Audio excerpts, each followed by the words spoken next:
Welcome to the Late Night with Chalky podcast. Woo! Friends and family, brothers and sisters, welcome to the Late Night with Chalky podcast. That was a little different, huh? Our guest this week, second generation surfer shaper that grew up with an amazing surfing family. That continues to be a staple in the surf community with their family surf shop on Main Street in HB. Loco. Groomed at an early age to become a professional surfer, he also had the privilege to grow up inside the shaping room. His dad, Ed, passed down the knowledge and the skills to give him the tools to finish his own board start to finish at 14. Maybe even earlier, I bet. We'll find out. But it was his surfing ability that shined in his early years with a clean style and polished surfing that landed him many endorsements, mag shots. He got to travel around the world testing out his own equipment in the world's best waves. We'll talk about surf trips too.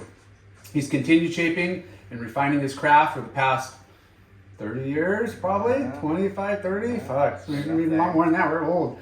Under the family label and legendary Chris Christensen Surfboards too, right?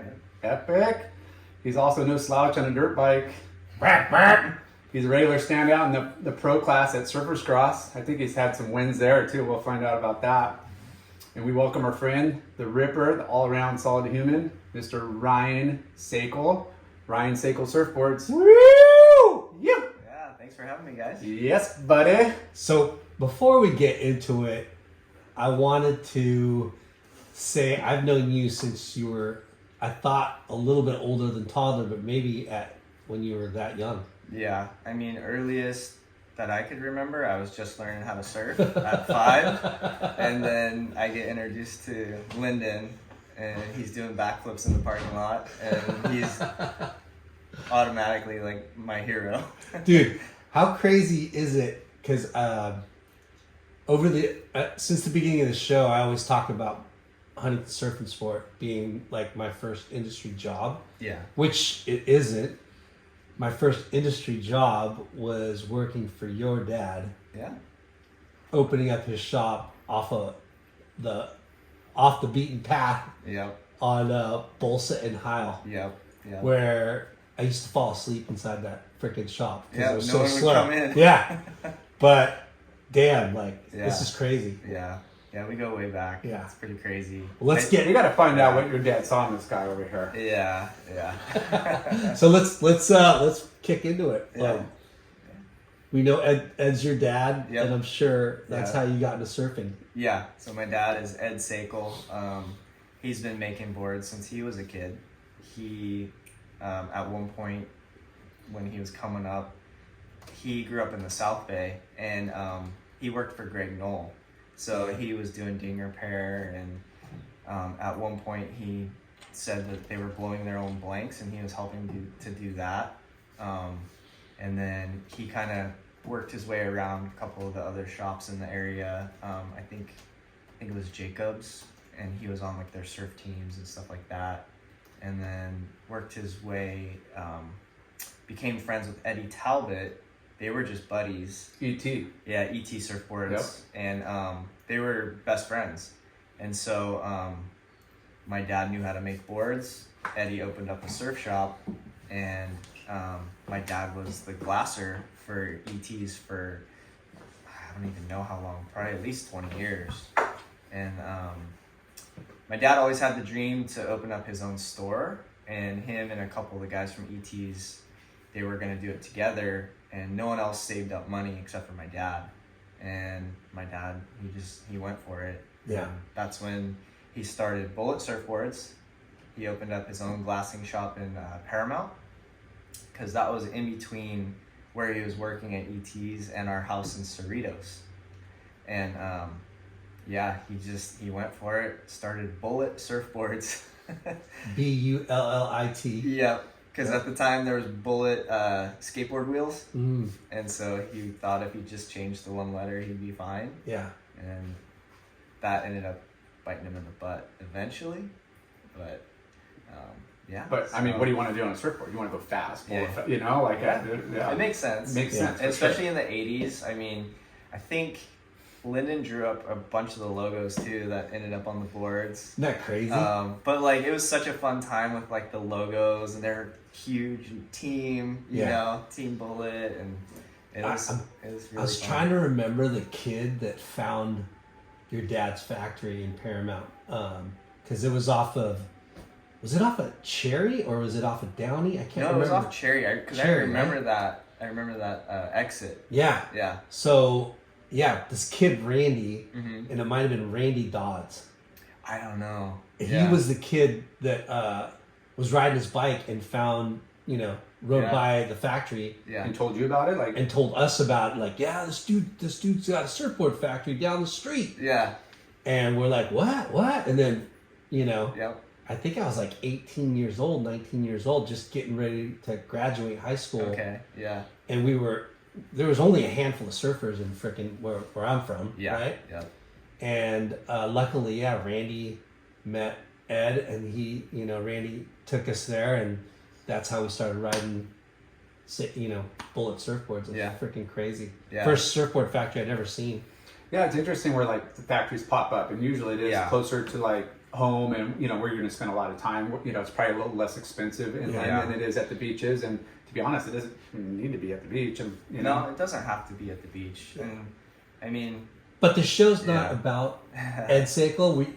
We have to get your dad on the podcast soon. he would not be here without it. He would not be here without you. Happy Father's Day to him, belated. Yeah, we gotta, But you guys would have a blast with my dad on I a know. podcast. I know. Yeah. It's been long overdue too. Yeah. it's coming. But let's get into it with Ryan Sakal. Yeah. So, when did your dad first introduce you to surfing? First introduction to surfing, I have no idea. I can just always remember surfboards. I could always remember the smell of resin. I distinctly remember the smell of ET surfboards. Like The shop. I think it smells the same. yeah, The shop. the shop. I just remember I broke my leg when I was really little, and going in ET surfboards and Eddie Talbot signing my cast. It was just How like rad. so. Surfing wasn't an option. It was just always something I knew I was gonna do. Yeah. And weirdly enough, same thing with making boards. I always knew I wanted to make boards. Yeah. It's kind of a weird thing. But I started actually surfing a hard board at 5 years old. So Gabe Palmer. Yeah. I don't know if you remember him. Yeah. His dad and my dad, Gilbert Palmer. My dad grew up with him, and Gabe was probably 8 years older than me, 9 years older than me, and my dad borrowed one of his boards, and that was the first board I ever rode. That he shaped? I think it was an ET. Okay. Yeah. That shaped by Ed. Yeah. Okay. It was a twin fin. I remember that, and it was in the middle of winter, and my dad, for some reason that day, he wanted to take me surfing, and Winter. they didn't have kids' wetsuits at the time, so he cut one of his wetsuits and re-sewed it with fishing line, and ended up making me like a little vest, but it was still baggy on me, and I just remember freezing. Yeah, just of course. freezing my butt off, dude. Big turnoff right there. Oh yeah. But What I beach? still loved it. Like where were It was in Hermosa Beach. Hermosa? Yeah. That was it. Yeah. Since you're ET, and that was your kind of stomping ground. That was my dad's stomping grounds at the time. Yeah. And so that's where he took me. And then later on, Seal Beach. We would go to Seal Beach all the time. Yeah. So. Now, Yeah. was Sandy and Tristan part of when you were young? Like straight, like. Yeah. So my dad remarried, and when they remarried, I was just turning 2. Okay. So my stepmom Sandy, she's my mom. Yeah. So she's been my mom since I was 2. She potty trained me. So it's crazy. I have a 2.5-year-old now, so it's like my wife and I always kind of trip out. We're like, you were this age when like your mom Sandy came into your life. Yeah. So that's pretty cool. And was Tristan's? Is he a year older than you, or? He's 2 years older than me. Yeah. Okay. Yeah. So my stepbrother Tristan, he's 2 years older than me, And was he surfing alongside you too? Like, he wasn't interested in surfing. He really liked boogie boarding and just like cruising with his friends. So we had a bunch of friends in our neighborhood, and in Cerritos. Yeah, in Cerritos, and we would always load up our car with as many kids as we could take, and a bunch of the neighborhood kids. Winnebago. Yeah. The old. Didn't you guys have an RV? We did have an RV. At the time, we had like minivans and stuff like that. But yeah, everyone was into boogie boarding, and I remember our parents sitting us down. It was like this, at least to me, it seemed like this like serious conversation. Like, okay, it's almost summer. Do you guys want a boogie board or do you want a surfboard? Wow. And I was like, I want a surfboard. And my brother, he chose a boogie board. That is Tristan, you barn. Yeah. Which was kind of stupid because it was like, I was the younger brother and we would go to Seal Beach where it was blackballed. So like, I would have to boogie board anyways. So that's funny. Unless my dad was there. But you'd stand up on your boogie board. Yeah, we'd do that. Yep. I mean, did everything on the beach. I mean, it doesn't matter. You're at the beach having fun. Yeah. Yeah, I was really lucky, man. My mom, like, we lived pretty far from the beach. So Cerritos, that was at least a 30-minute drive. Yeah. To Seal Beach. That was the closest beach. And did you ever ride your bikes to the beach? No, we didn't have to. That's what I was getting at. Is like my mom, she grew up like she loved the beach. Like she loved sun tanning. And just like that was her thing. In the summer it was like, over 100 degrees, in Cerritos. It was super hot there. Yeah. So no AC in the house. She's not going to sit in the house all day, so she would just take us to the beach. Plus, it keep kids out of trouble, you know? And like, hey, we're going to the beach. You guys are like, go play. It's like free babysitting almost. Yeah. And it's cheap. Yeah. She'd pack us lunches, like, so they had it pretty dialed. Yeah. So Crabs was where? She always went to the pier. And then my brother and I, once we started surfing, we would walk down to Crabs. Yeah. And which was cool because then like we were away from the parents and like made friends in the water, and it was really a really fun time. Yeah. Yeah. And then you like slowly graduate like to Bolsa Chica. Yeah. And I remember like when we first started going to the pier, like that was a big deal. Yeah. Well, Seal Beach is protected. It's a great learning spot, but it does get really good. It can. But like the currents, everything, when you like you say, going to Bolsa, like it's way far out. Like the currents are under, and then the pier, the same thing. It's like it's not really kid friendly. No. Do you remember seeing and meeting the Seal Beach locals? Yeah, any ground Yeah. Mikey Riley or freaking. I didn't really meet those guys until I was older, probably like 12. But I remember Ryan Simmons. Yeah, I was just gonna say. Rye Dog.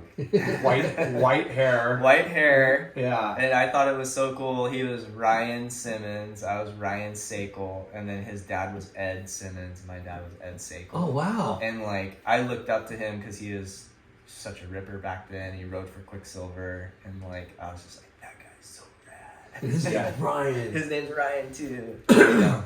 So that was pretty funny. Now, did you guys surf the South Bay at all, or?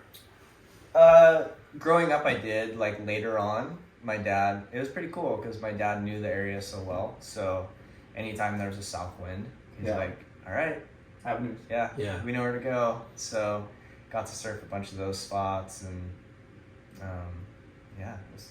So awesome. The perks of having a dad and knows the lay of the land, and when the winds and the swells are and it's how good it is for your surfing. That I'm at that age, you probably don't realize it, but as you get older, like progressing quick is the key is kind of like getting out of your comfort zone and going to these different breaks. And the other thing too is he didn't have to worry about what the swell was really doing because I was so small. Yeah, like. The smaller the waves, the better, actually. Yeah, you were so tiny. Yeah, I was tiny. So he would just paddle out with me and push me in waves. And most people were, like, stoked to see a little kid, like, actually stand up and ride waves, Yeah.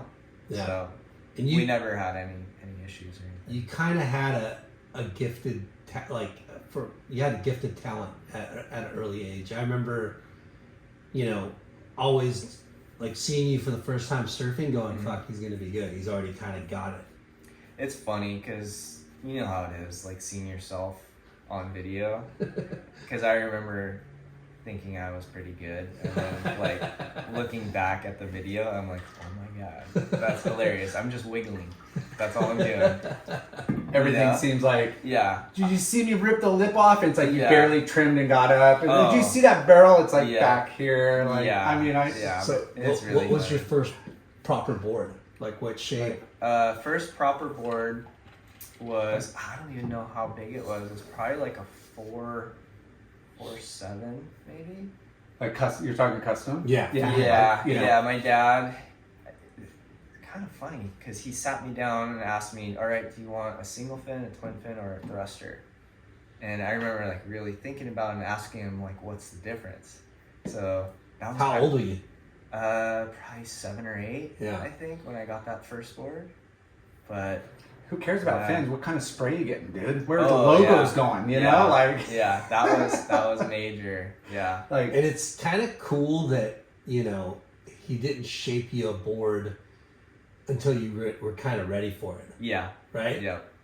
Like, because he could have shaped you a board at, 5 years old Yep. or 6 years old, but Yeah. he's waited for you to like, okay, this kid kind of knows what he wants. Yeah. now, He's or- like, does he want to do it or am I the one Yeah. making him do it? Yeah. You know? and watching his ability, seeing you progress and be like, man, okay, he's on this like oversized thick board. I'm Yeah. sure got something a little more fine tuned. It Yeah. help you progress too. Well, I mean, immediately I went from catching whitewash and barely being able to turn into the whitewash to like actually like turning the board. I remember that, and like actually getting on like little reforms and like actually riding waves and stuff yeah.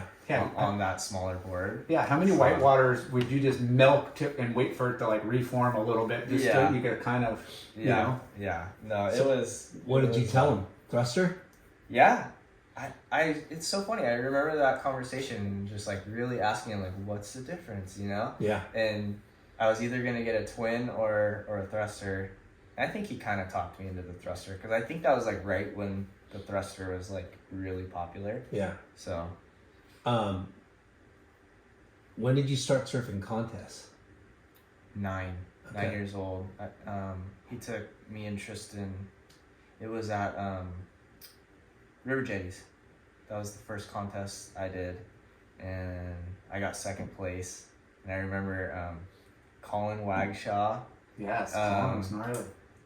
Craig Etchegoyen, Gnarly. who else? I don't know. Maybe like Tim. Those are like mirrored images of just little Yeah. like, stocky like Well, Tim Frisk and Wow. Craig Etchegoyen. yeah. All of those guys were in that, and I didn't know what I was doing. Like my he's like, just go out there and catch as many waves as you can. Yeah. That's what I did. And I don't remember too much, but it didn't seem like he was like one of those soccer dads.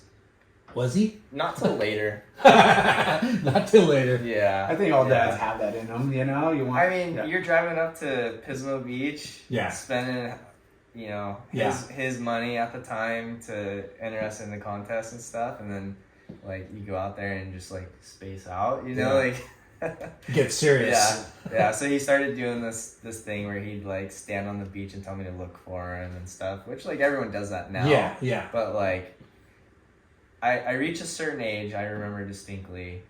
I don't remember where, it might have been Huntington, but he was on the pier. He was like yelling at me and stuff. And I just remember I like just flipped him off. I was like, and that was it. I told him on the beach, I was like, hey, like I don't want to win a heat if I can't win a heat by myself.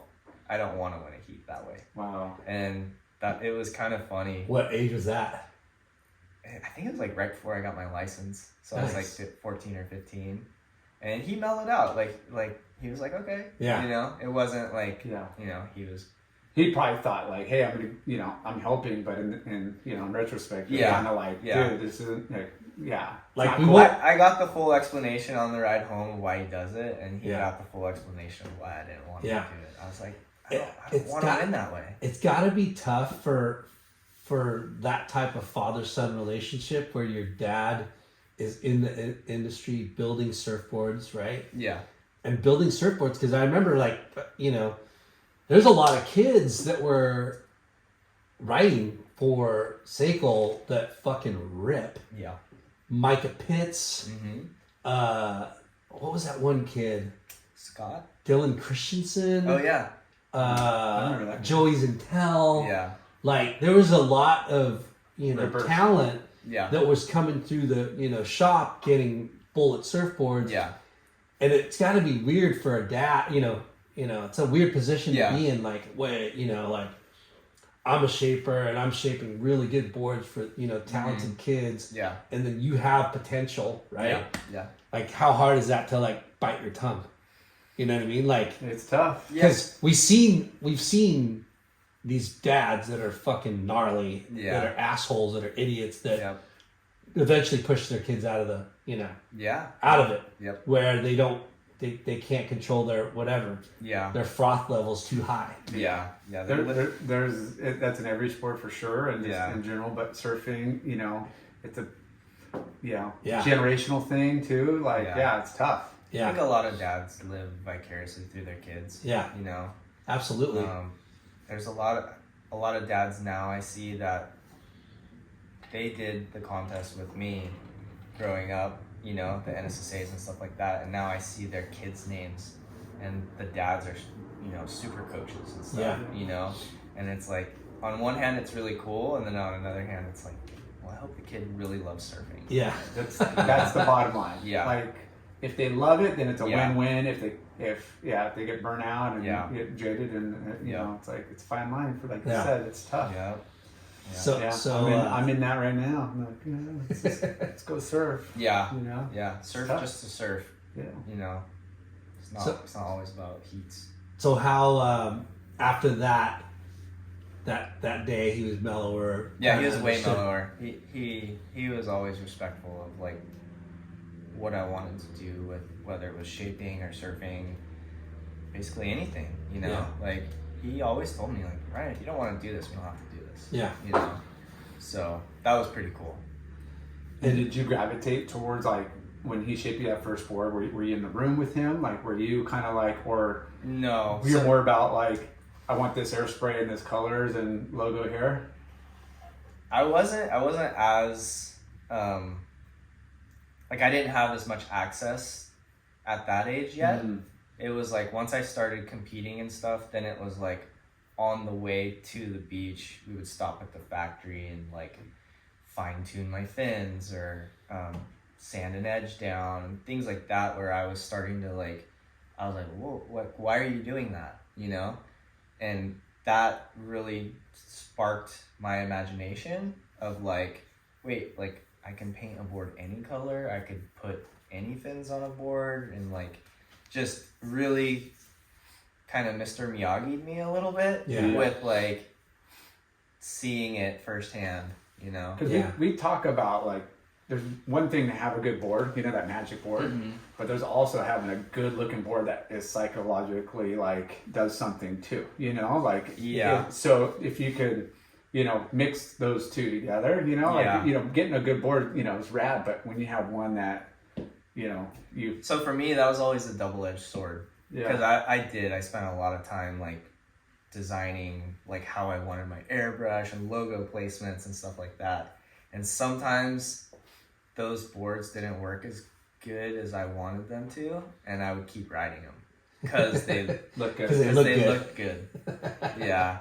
Isn't that weird? Yeah. Like, and especially once I started, like, because that's where my dad started me off, is he taught me how to paint boards.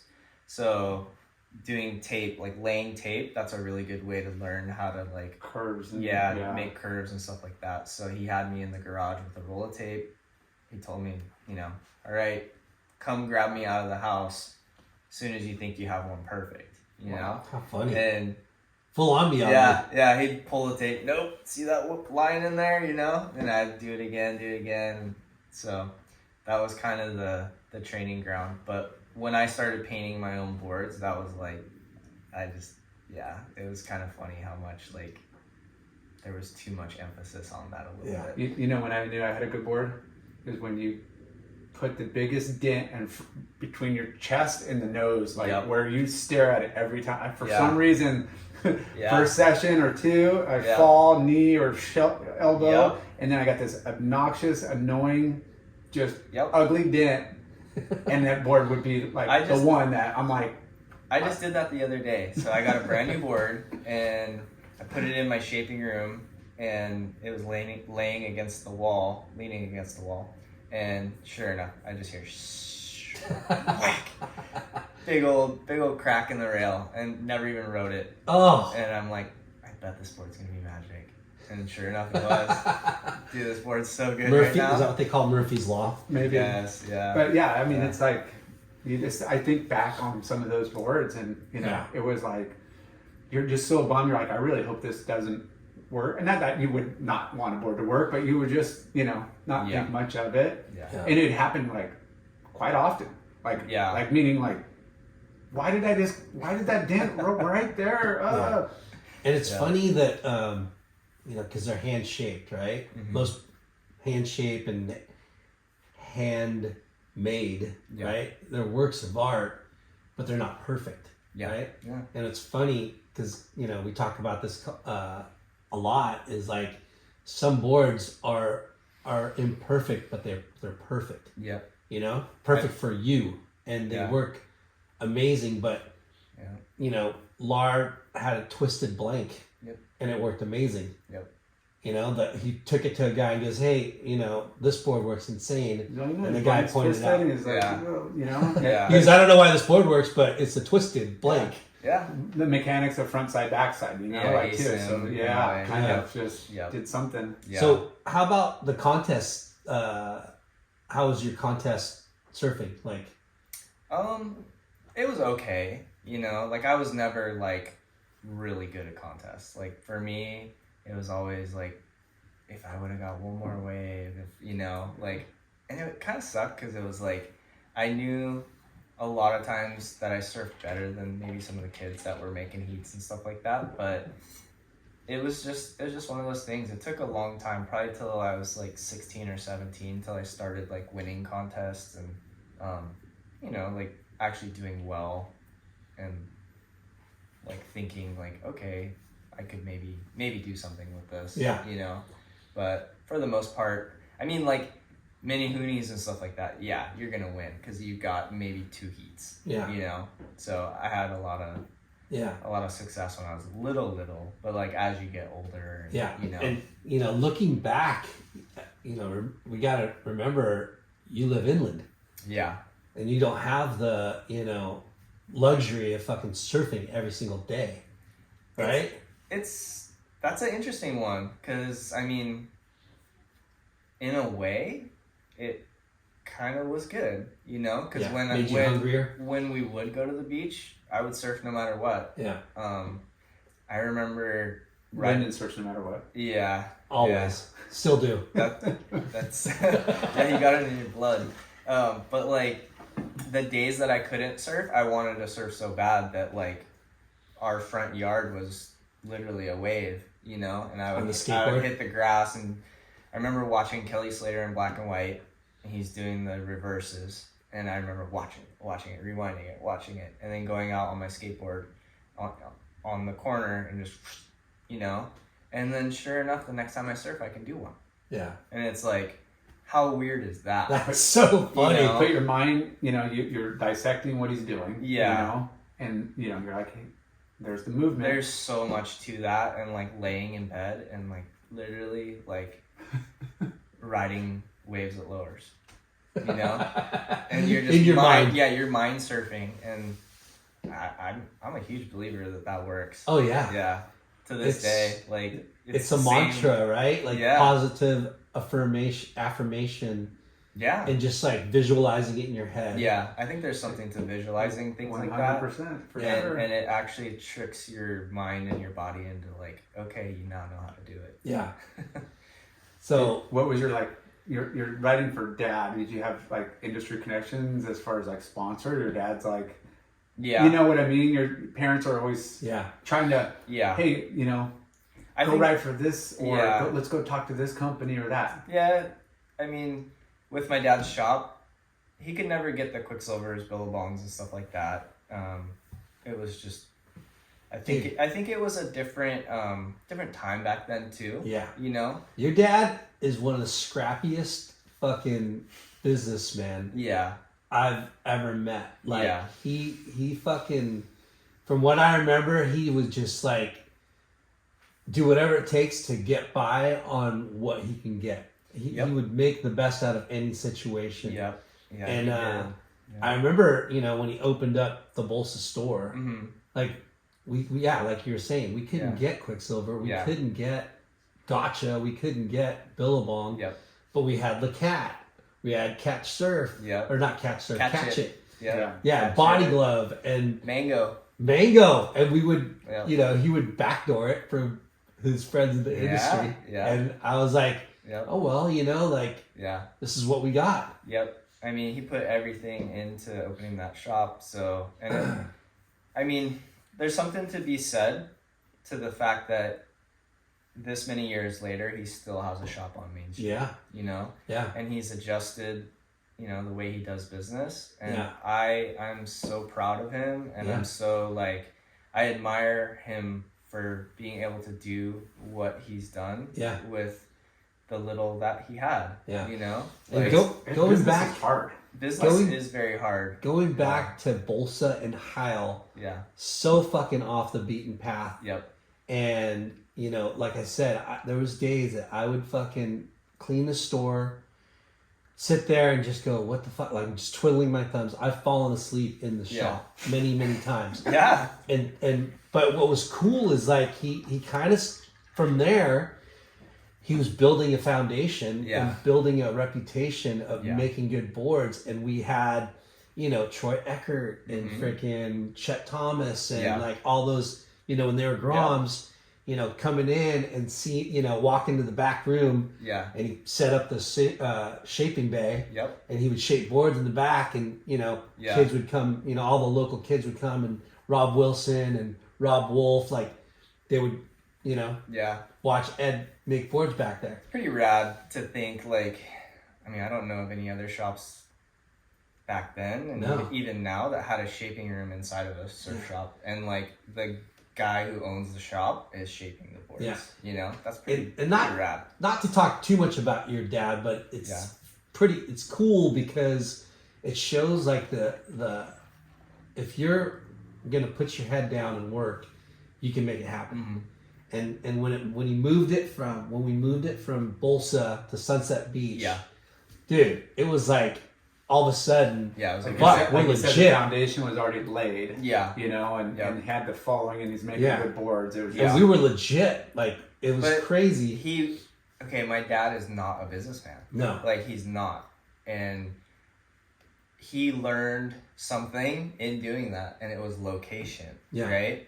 And so when Main Street was rebuilt and there was spots becoming available, the only reason he saw those spots because he started taking me and my brother to Huntington. He would drop us off from the Sunset shop, and then he would tell me, he'd be like, Ryan, go up to Chuck Dent, use their phone, and call me.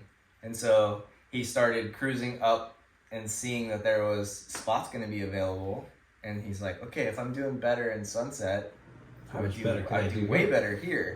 So he's an accidental businessman. And well, I was gonna bring up a couple things, right? From Bolsa and Heil to Sunset Beach, off PCH, way more foot traffic, way more visibility, way more high traffic, and more boards are selling, more everything's selling. I remember on Bolsa and Heil having $0 days almost fucking every week. But then when we moved to Sunset, we're like, holy shit, we're doing, $1,000. Are you fucking kidding me? We're doing $1,000. And I remember Joey Zintel. Who, do you remember when he first got on? I don't. So when he first got on, Gus Buckner got him on, right? Okay. And he ripped so hard. He didn't rip though. Not yet. No, it was crazy how fucking fast. I've never seen somebody progress that quickly. And because he's from Florida originally, right? And when he first came on, and Gus was like, this is Joey Zintel, let's put him on the team. And we're like, all right, whatever. And we put him on the team, and all of a sudden he's riding for Quicksilver. and he was like, you know, doing the workouts at 54. Yep. And then all of a sudden, he's riding for Quicksilver, and all of a sudden, I'm like, holy shit, this fucking guy's ripping. Like, what? How'd this happen? And then he made the finals of the fucking, quarters of... Is it the quarters or semis of the lowers event that Kelly won? Kelly won. Yeah. That Kelly turned pro or just turned pro. Yep. But anyways, he worked at the shop too. Yeah. It was he and I that kind of managed that shop. But another thing that your dad did that was gnarly, that was great for business, and you know, for him, I was like, what are you doing? Remember when he was tie-dyeing shirts for Locomotion? Yeah. And he did the puffy ink? Yep.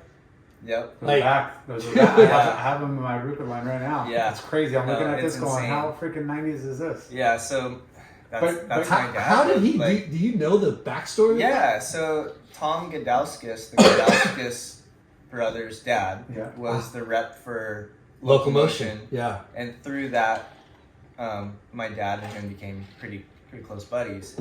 And so Tom sells my dad these shirts, and they're all those crazy tie-dyes. And he's like, these things are killing it. He's like, we can't get them fast enough. And my dad just tells him, I could do that. Yeah. He's like, he just looks at the shirt. Paint in the freaking bucket for. He's like, I could do that. He's like, and then so Tom's like, if you can get me a batch of these, I'll buy them off you. And so my dad at his surfboard factory, he just started doing them himself. And so he gets a batch to Tom and shows him. He's like, these are better than the ones we were getting from the other dude. He's like, okay, here's an order.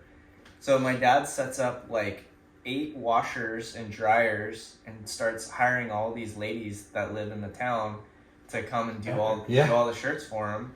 And he ends up just killing it for that season of the 80s with all the day glow. It happened for a long time. Yeah, he was doing it for a really long time. Yeah. And it killed it, man. Like, he bought a motorhome, he bought dirt bikes, and like all the fun stuff that we wanted. Like, that's where we were able to do all that. But you're talking about the Bolsa store, and then moving to Sunset, and like, you know, Dad, the Shaper, like old school, all the surf shops were just kind of board shops. And, you know, but within kind of that, you know, short period of time, you know, you're moving, now you got to fill the store with like more touristy and like, you know, clothing stuff, and then you get to Main Street, and it's like a whole nother, it's a whole other like a whole nother business. You know, like you got to have boards, and you got to be authentic, and you want to, you know, push your label, but you got to be now. But the fucking go for it attitude of your dad, like taking so the opportunity. My dad had a huge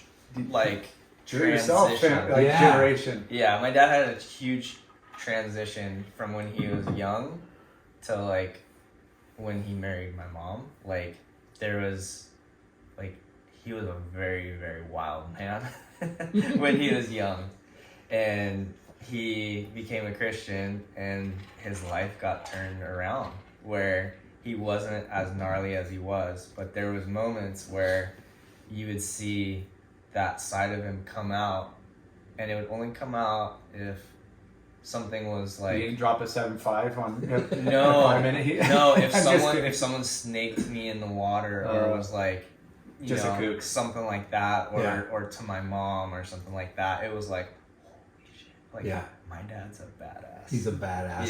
Yeah. Because he's a big guy. He's a big guy. Yeah. So, you know, that side of him, when push would come to shove, especially like, you know, whether or not his family's going to eat, he's going to do everything he can. Yeah. So that's something really cool that I've learned from him. Yeah. Like, you know, sometimes you got to swallow your pride, or sometimes you got to just fight for what you want. It's just awesome to see. It was awesome to see how just like go for it. Yeah. With business he was. Like, he would just make shit happen. Yeah. You know, an opportunity would come, and he would fucking maximize that opportunity. Yeah. Yeah. So I would be stoked for you guys to do an interview. Oh, with him. Like, it would be so sick. We have to. He has so many stories, dude. Like, you don't even know. No, we will. We will. And we love that generation too, because of just all the different phases throughout like our industry and just life in general, and like how much knowledge and like you said, like it was a ghetto boy like network. Like there really wasn't a lot of shops, and everybody encouraged each other. Like, dude, I'll help you. You know, as long as you're helping each other pop up shops like in another town. Yeah, we didn't know that the South Bay was kind of the epicenter of board building. Yeah. You know, with Greg Knoll and Jacobs and Bing, and you're just like, that's what? California's, you know, that's our mecca. Yeah. You know, of surfing. Yeah. That's where it all started. That's where their heritage, all of it is. That's where everyone learned to shape. Yeah. Like I bet if there's a lineage, it would all point to the South Bay. To there, and then it will just all branch off up and down the whole California coast. Yeah, because your dad, you know, the glassing factory, what was it? Was it different? Was it called different?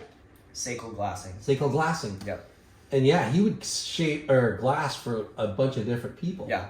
Right? Yep. Like that's how it started. He was just gonna do glassing, and he wasn't getting enough glass work, so he was like, okay, I'm gonna start making boards too. So I don't think he shaped a whole lot of boards before Bullet. Yeah. But he knew enough. Like he shaped a lot of boards for himself and his friends. Yeah. And they all really liked his boards, and even he made friends with Craig Sugihara, and he was making TNC. He was making Town and Country boards when Craig first started Town and Country. You're kidding me. Mm-mm. Epic. Yeah. That's wild. Yeah. So Craig came over and was visiting Greg Knoll, and so Greg was introducing Craig to everybody at the factory, and Craig just threw it out there like, any of you guys ever want to come to Hawaii? My dad's like, I'll come. And so he hit him up, and then he ends up staying in literally like a shack in someone's backyard, and Craig's like, here, you can make a couple boards. My dad shaped like quite a few boards. He ended up staying longer, and under the label under Town and Country. It's wow. Like some of the first Town and Countries my dad helped Craig make. Are you freaking kidding me? Yeah. Such a small world. Yeah. It's so crazy. Yeah. And then I ended up shaping for Town and Country. Did you? Yeah. Yeah, for like 3 or 4 years, I think. I was like doing it like kind of like a licensee with them. Yeah. Wow. Yeah. So we haven't talked about this that much, but I wanted to talk about me sleepwalking off the cliff. Yeah. This guy is so bad. Yeah. Yeah. That was gnarly. La Fonda? How old were you? I would have 13 or 14? No, younger than that. Younger than that? Yeah, because that was still shit. that pink board, my very first board. Holy shit. Because remember, Mike Janos was on that? Yeah. He ended up getting a couple photos of me, and then you wrote an article, and it got in the Orange County Register. I did? Yeah, you wrote like a little thing about it, and there was a photo of me from that trip. I don't even remember that. Yeah. Wow. I have it.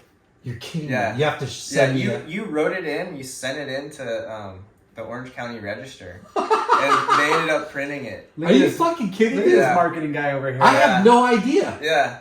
That's mind-blowing. Yeah, yeah. So, anyways. That is hilarious. Yeah. Laura, you've heard the story. So, yeah. We went on a Bullet surf team expedition down to La Fonda, Mexico. Yep. And I don't know, we probably had 30 people.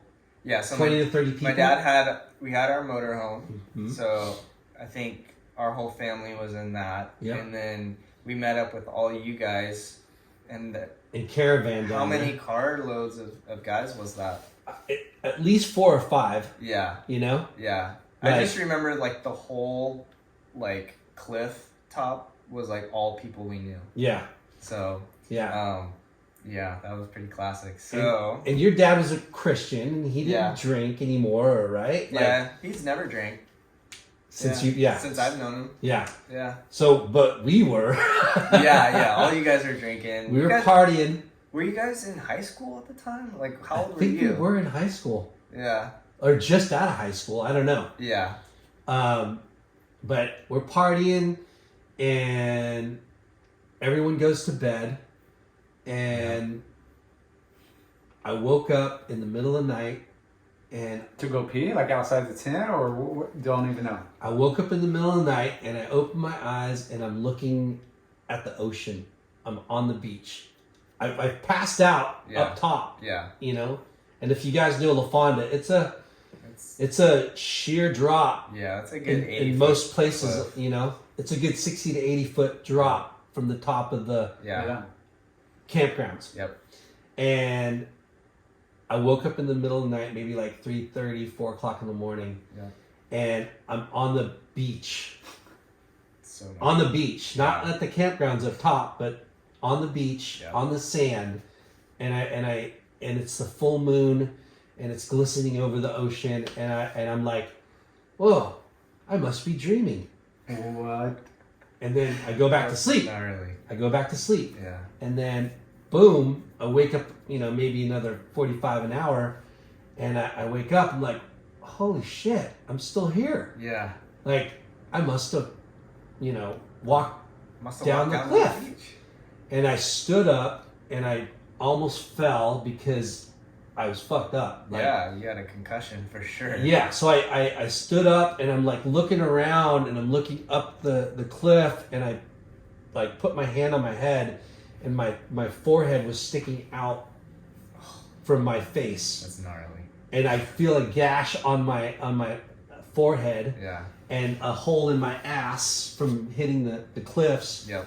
And I realized, holy fuck, I sleptwalked off the cliff. Yep. And I In the middle of the night in La Fonda. La Fonda, And I Mexico. figure out, okay, I gotta get back up there, right? Yeah. So I didn't break anything, but I was thrashed. Yeah. And I went up, made it back to Gus's car. Yep. And I'm knocking, and he's like, dude, just get in the car, go to sleep. Yeah. And I'm like, Gus, I think I fell off the cliff. And he's like, shut up, get in the car. And door opens, the lights come on. Yeah. And Gus looks at me, he's like, ah! He starts screaming, fuck! And Rob Wilson was in the car with him. Yeah. He's like, it's dark out. He probably looks worse than he is. Just go to sleep. And Rob looks at me and goes, dude, I'll go get Ed. Yeah. And then I walk into Ed's camper, and Ed was like rubbing his eyes, all sleepy. Yeah. And he looks at me, he's like, you gotta go to the hospital. Need an adult in the room to like call it out. Everybody else is. And Gus fucking drove me to the hospital. Yeah. To Scripps.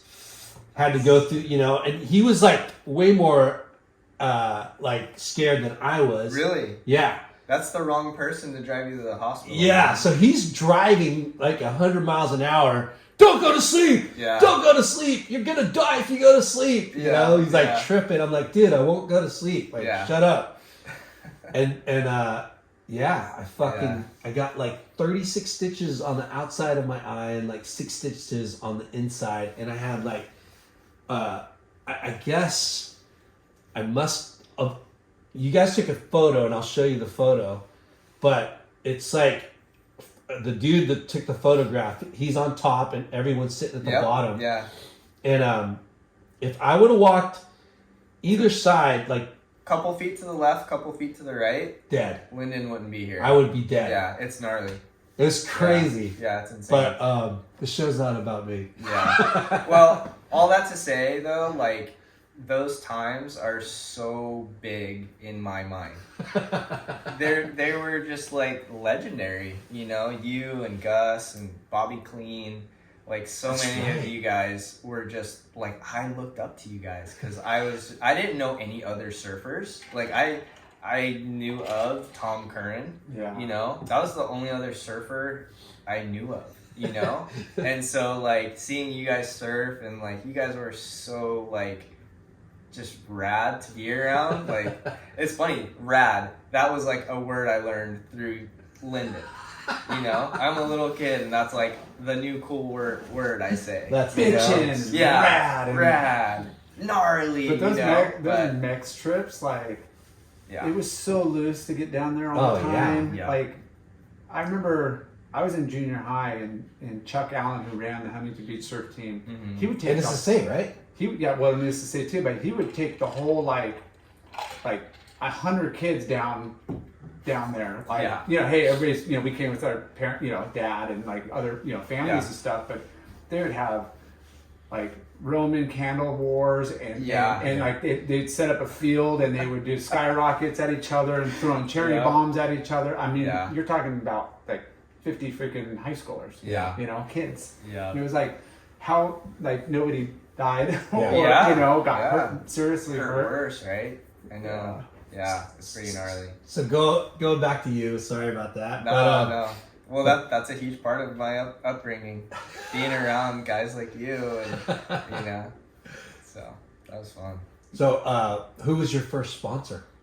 First sponsor was Body Glove. Nice. So, I was so tiny, and when I like actually started surfing, my dad carried Body Glove wetsuit at the shop, and so I needed a suit, and they didn't have one small enough, so I remember my grandpa took me to Body Glove and they did like the measurements and stuff. Wow. And then I got my suit, and on the inside it said it was 5 X's. It's like 1, 2, 3, 4, 5 X small. It's pretty funny. And those suits were so bad. All they the had to custom make you a suit. Yeah. And was it overlock or was it? It was overlock, but it was the coolest thing because it was, it was like this aqua blue, and it was just so rad. My first suit was an overlock peak when it came, the pink, the blue, the yellow, whatever that tricolor was. Yeah. Tore up. Yeah. And then quickly after was like, Victory wetsuits glued in blind stitch. Yeah. And it was like, but the rubber didn't stretch. Nope. The kids had the zippers and still had the zippers to get through. Yeah. But I remember getting the grocery bags. Yeah. The plastic grocery bags to like get it, slide it to over your legs. feet. Yeah. It's that bad. They're so bad. But and rash guards just I have scars in my armpits from those suits still. Yeah. Yeah, it's pretty gnarly. But Body Glove was my first sponsor, and then not Lyndon, you're Lyndon. Joey Zintel, when he was trying to get sponsored by Quicksilver, and then later on when he started taking me to the Quicksilver workouts. Sick. And I was just like, okay, I want to ride for Quicksilver, you know? Like Joey rides for Quicksilver, I want to ride for Quicksilver. And eventually ended up getting a sponsorship with them and rode for them till I was like 18. Damn.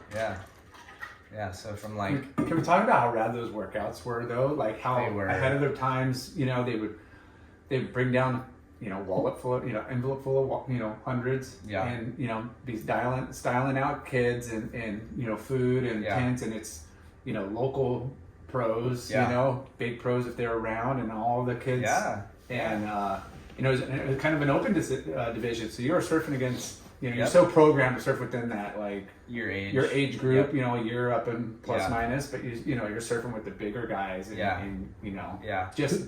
That was such a huge, like, formative time in my life, because it was like surfing against all of those guys, and you were probably at a lot of those because you rode for Quick at the time.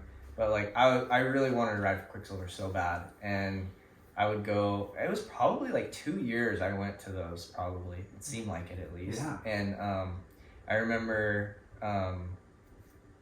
Who was running the team? Do you remember? Yeah, it was. It was Wooly. Wooly. Yeah, was still running the team. Wooly and Robbie Todd. And so at the end of one of the contests, Wooly's like, "Hey Ryan, stick around.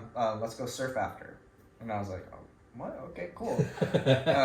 So he like pulls me aside, and we go and surf. We're catching some waves, and then we're sitting out back, and he's like, "You want to ride for Quicksilver?" And I'm like, "Yeah, I'd be stoked to ride for Quicksilver." He's like, "All right." And I remember him telling me, he's like, "Dude," he's like, "I want you to ride for Quicksilver because of who you are." He's like, "I don't care how you do in contests. I don't care about any of that. I just want you to surf and have fun, and don't worry about any of that stuff." And I always thought that was so cool, like thinking back to that. Yeah. Like, because especially now, like I don't think there's any team managers who are saying that. Yeah. You know? No. So- And I think they knew they needed to have a. But it took you a year and a half before. It seemed like it. I would have to really think back, but I mean, I was going to those things like all the time. Yeah. Before I actually wrote. Because I think one. that's even cooler. You know what I mean? Yeah. Like, Yeah. you had to kind of prove yourself and your dedication to the team, Yeah. you know, Yeah. of wanting to be on the team. And like, it was like, that was like a graduation too, like coming from, you know, like I said earlier, like you surf Seal, you surf Balsa, then you surf the pier, Yeah. and then going and surfing Newport. Like Newport thumps, you know? And I remember one of the most embarrassing things I ever had happen was the horn blows and everyone's supposed to paddle out, and I'm paddling out and a set's coming, and this wave's like ready to break on me, and I turned around and I paddled in. And then I stood up and I jumped over it. And when I came in, like everyone was high-fiving me. Because I was such a grom. Like I was tiny that like I got away with it, you know? Where like had I been a couple years older, I probably would have got thumped for it. You probably would But, like, never go back to another workout. No, yeah. But they all saw it from the beach, knowing like how hammered you would have got. Yeah. You know, Yeah. like if you did try to commit to Yeah. make it. You know. Yeah. It was hilarious though. I just remember like being like, oh my god. It's cool to, it's crazy, right? Like when you think about who told you that, Richard Wolcott, Yeah. right? Yeah. Who eventually became this, you know, Volcom founder. Yeah. And another huge brand Yeah. that stemmed out of Quicksilver. Yeah. Yeah. And- Well, that's cool. It's such a small world, Mhm. right?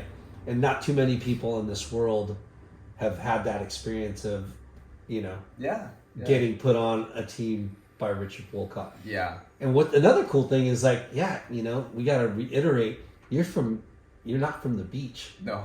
you know? Yeah. You're from inland, Yeah. Cerritos, Yeah. which is cool to hear Yeah. that, you know, Yeah. you had enough talent to Yeah. fucking make it to the Quicksilver Yeah. team. The Cerritos thing, so I grew up in Cerritos, which is like 30 minutes to Seal, 45 to Huntington, and it bugged me. I did not like that's where we were from. Yeah. And my family, especially once we opened the shop on Main Street, like we really wanted to move to Huntington. That was our plan. And the way that the economy was, and I think my dad had taken a second on his house, and it just, they wouldn't have been able to pull it off even if they sold their house to like actually be able to move to Huntington. So they just made it happen. I ended up becoming really close friends with Justin Harcharik, and he let me use his address to go to Marina High School. So that was cool because I got to be on the surf team, and I remember surfing against you my freshman year. You were probably a senior, and it was I like, don't know. It was like the first event of the year on Southside, and I was like, no way, that's Larson. He's in my heat. I'm on Marina Coop. Yeah. Wait, so I didn't know that you did that. Yeah. So how would you get to school? Yeah, I thought that you mentioned it, I thought your parents did move, Yeah. you know, Yeah. to Huntington. It's so funny thinking back on it because at the time, it kind of messed me up in the head a little bit for a while because it was like Justin and Jason's parents, like they went out of their way to let me do that. Yeah. You know, and they put their name on the line, you know, to where like if I got caught that I didn't actually live at their house, like I don't know if they'd get in trouble or what. I mean, I don't know. I've how heard that shit really like that works. where people go to jail for doing But that. so my dad's factory, remember where Victory was? Yeah. On what was that? Chemical lean. McFadden. Yeah. So it was Production, chemical, there are all those like... Graham and McFadden. Yeah. So my dad's factory was right there. And we moved it from Paramount. Yeah, and Marina High School was like walking distance from there. Oh. So my dad would just drop me off. My freshman year, my dad would just drop me off, and then I would walk over. Shit, And then, build a little studio in the shaving bay. yeah, exactly. Resin heads. Yeah, and I would literally I'd go straight to the factory and either shape boards or he would drop me off at the beach. So it worked out. Yeah. And then as soon as I got my driver's license, I would just drive. Yeah. You know, which is hilarious because being on the surf team. What time are you supposed to be at the beach? 6:15. 6:15. Yeah. Okay, I'm coming 45 minutes further, and I'm 16 years old. Like, Yeah. dude, that was pretty gnarly waking up that early, and then I would have a good amount of time until like school actually started. You know, so Yeah. that was. Pretty Yeah, because crazy. you could pretty much surf, as long as you wanted, as long as you could get into class in time. Yeah. It'd be like, how quick can I change and Yeah. grab a donut at the donut shop and slide right in. Yeah. You want to hear something else that's really gnarly? So Marina didn't have surf PE. And so Justin and Jason, Harcharik's mom, she worked out a deal where Justin and I were able to do surf PE with Edison. What? Yeah. So we were two Marina guys doing surf PE with the whole Edison surf team. Huh. Crazy. Yeah, it was gnarly, but Marina didn't have a surf class? They didn't have it yet. That's crazy. Yeah, they never had it when I went there, and so it was pretty classic. Like at first, those guys hated us. They would snake us and stuff, and then later on, we all got like really cool with each other. Yeah. It was pretty cool. Like Because you surf good. Well, it was Jesse Evans. I mean, that's kind of it. It boiled down to your, Yeah, but imagine they having eventually like have to let you in. You know what I mean? Yeah. Like, Well, the best guys at no matter what school, Edison or Marina or Huntington, like you're pretty much competing at WSAs or NSSAs anyways. Yeah, we were. You got the school setting and you got your like surf class, Yeah. those kind of groups of friends, and you have the guys that are like, Yeah. you're seeing more often and Yeah. hanging Yeah. out. Yeah. but if you didn't surf good, even though you did surf all those contests, Yeah. you still wouldn't be let in. No. Am I right? Yeah. Yeah. Yeah. Sorry. It does help. Yeah. Yeah, it helps. I think it helps. But I think I don't know. It was fun. So the hard tracks were your like sparring partners, pretty much. Oh, yeah. Yeah. So Justin was like my best friend from like 6th grade up until like about 10th grade. What a trip. Yeah. And Did he ride Yeah. singles too? no, he rode for Channel Islands. Yeah. Yeah, they They're rode. pretty hardcore Yeah. Channel Islands. Yeah. Still, yeah. right? Yeah, I Yeah. think so. Yeah. But yeah, those guys are awesome. Any like family trips? Like I know you talked about going to Mexico. Like where else did you? Yeah. Oh, I loved going to Mexico. My parents got a motorhome, and then I had a good crew of dudes. Justin, Damon Keene, Mikey Riley, Aaron Cook. I don't know if you remember him. I kind of remember Aaron Cook. A bunch of those guys, and my dad would take us all to Mexico all the time. We'd surf K38, and we started surfing was it K37? There's like that bluff. Yeah. When you 37 and a half. Yeah, K37 and a half. And there's kind of like a little slab out there. Yeah. And I remember my 13th birthday, we went there, and my dad had us go out, and like he ran heats for us, and it was just us. It was so rad. And we did trips like that all the time. And then moving forward, I ended up going to Hawaii. My dad took me and my brother and Justin to Nice. Hawaii. Winter or summer? Yeah, the North Shore. It was like spring. Yeah. And remember seeing Kalani out at Rockies. VLAN. Yeah. Yeah, this was when he was like on Billabong, Super like grown. just like starting to like come out on everyone's radar, and he was killing it. Like he was so good. James Labrador. Yeah. Oh, Labrador. Yeah, he was out there, and my dad had made him some boards, and then Because you had a TNC connection already, so it's like you guys. it wasn't that. It was, I think he was kind of competing, and He used to stay with Rubadub. that was it then. Yeah. Yeah. So my dad made him a few boards, and then like we didn't even tell him we were coming there, and he's like, "What? Like Sakals?" And then he got us into waves out there, and it was really fun. Yeah. That was cool. It's nice to know people. Yeah, it helped. We always touch upon the localism aspect of surfing, Yeah. right? And you were saying how Seal Beach to Bolsa Mm-hmm. to Huntington and Yeah. Newport, like, Yep. isn't it crazy? It's Like- crazy. I think I came in to surfing like at a time when that still existed, and then like as I grew up to maybe step into that position, it kind of faded away. A like, little bit, huh? The new pier, at least, it seemed like if dudes got in fights, they were getting busted. Yeah. You know. Yeah. But I do remember, like Noah Bedreau when he was living in Huntington. I remember like my dad would drop me off at the pier. I'd walk down, and I'd camp out under Tower 2. With everybody And else. Not knowing that that's where like everybody was gonna end up. And sure enough, like everyone was super cool. And I remember Noah, I think it was Noah and like Colby Outlaw. They're like, "Come on, Grom, like come surf the outside." So like that was still a thing. Yeah. Where like you didn't just paddle out to the outside. No. You kind of sat and got the reforms on the inside. Yeah.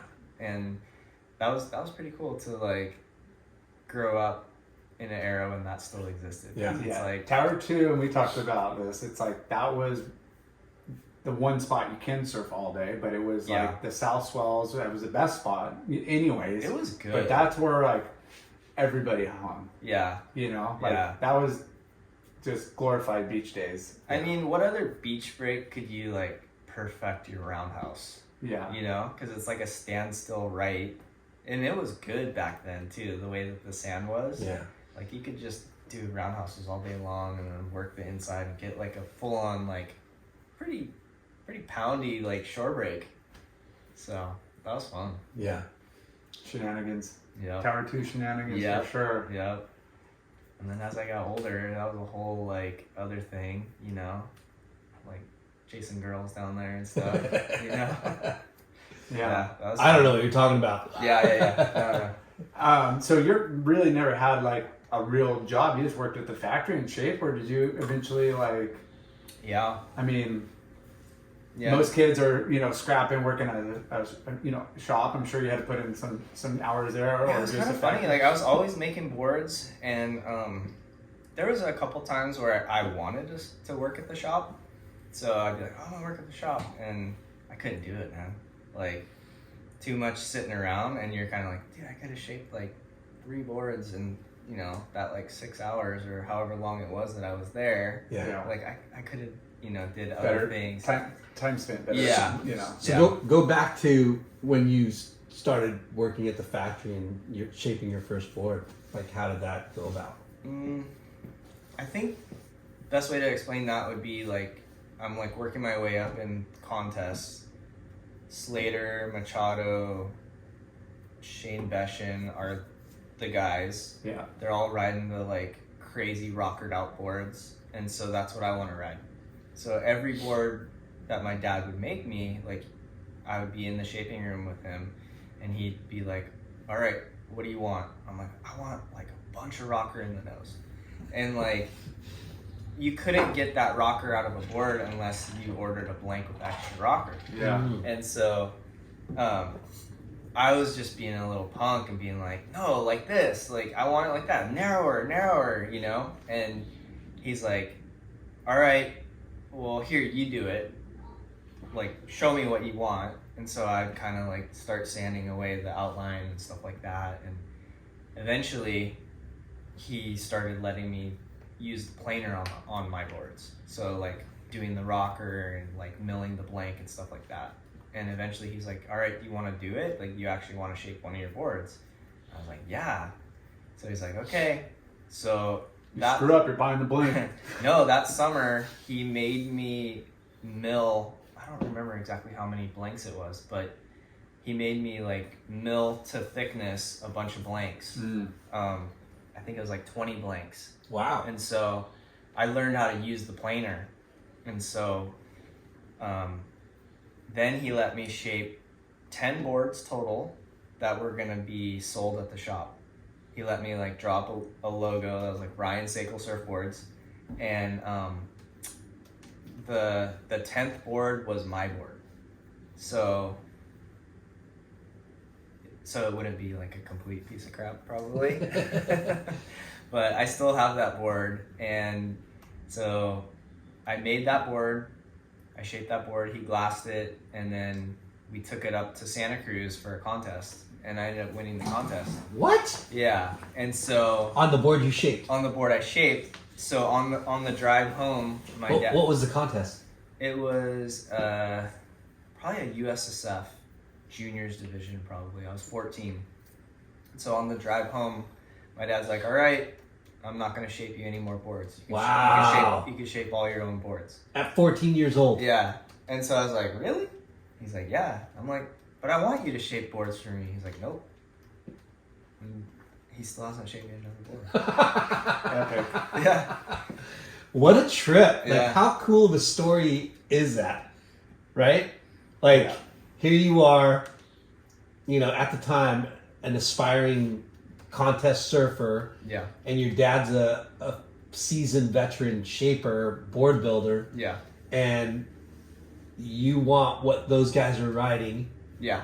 and your dad's Yeah. old school, and he doesn't want to do that. Like, Yeah. and he knows it doesn't work for everybody, Yeah. right? Like, he Like- knows that, hey, Yeah. it's these guys' talent and ability. You Yeah. know, not to be harsh, but you're not at that caliber. But okay, go ahead, shape your board, Yeah. and then Yeah. you shape 10 boards in the last one. How ironic is it that you win the fucking contest? Yeah, it was funny. I still remember just my surprise that it floated. Like you jump in the water for the first time on your trip to Santa Cruz. The water's freezing. It's a different feeling already. And then I'm jumping on a board. Like, I'm sure you guys know what it's like when you switch shapers. Yeah. You know? Like, boards feel different. Yeah. And that was my first time feeling a different feeling. Yeah, And it was like, whoa, this actually feels killer. And I think it was just because it felt different. so you didn't ride it until you got to Santa Cruz. Yeah, it was a brand new board. That's Risky. funny Yeah. and Yeah. risky. But Risky. we were up there early enough to where it Yeah. was a couple days before the Yeah. contest. I think. Yeah, and you brought your know? backup. You brought Yeah, your I brought the boards and backup stuff. board, but it And, was and we said it earlier before. It's like it's all in your head too. A lot of times, you know, the best board could be the best board for somebody else, but not for you. yeah, You know, Yeah. and Oh, the psychologically, nuances are so crazy. Like, yeah, you could pick up somebody else that has similar leaders in size, yeah.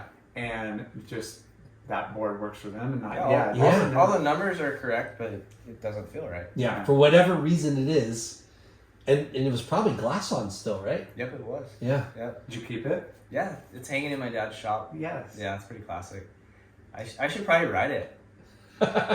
Yeah. It's tiny, but I could probably still ride it. It's probably 5'2" or something. So that was the last. He never shaped you a board again. No, he never did. And then it was pretty crazy because it went pretty fast from there because word got out that I was shaping my own boards and stuff like that. So I think that was the thing for me. Before guys started picking up the acoustic guitar in that era, Yeah. that was my thing, you know.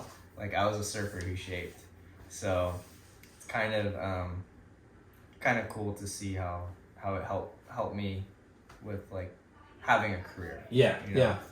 Well, it's funny, dude.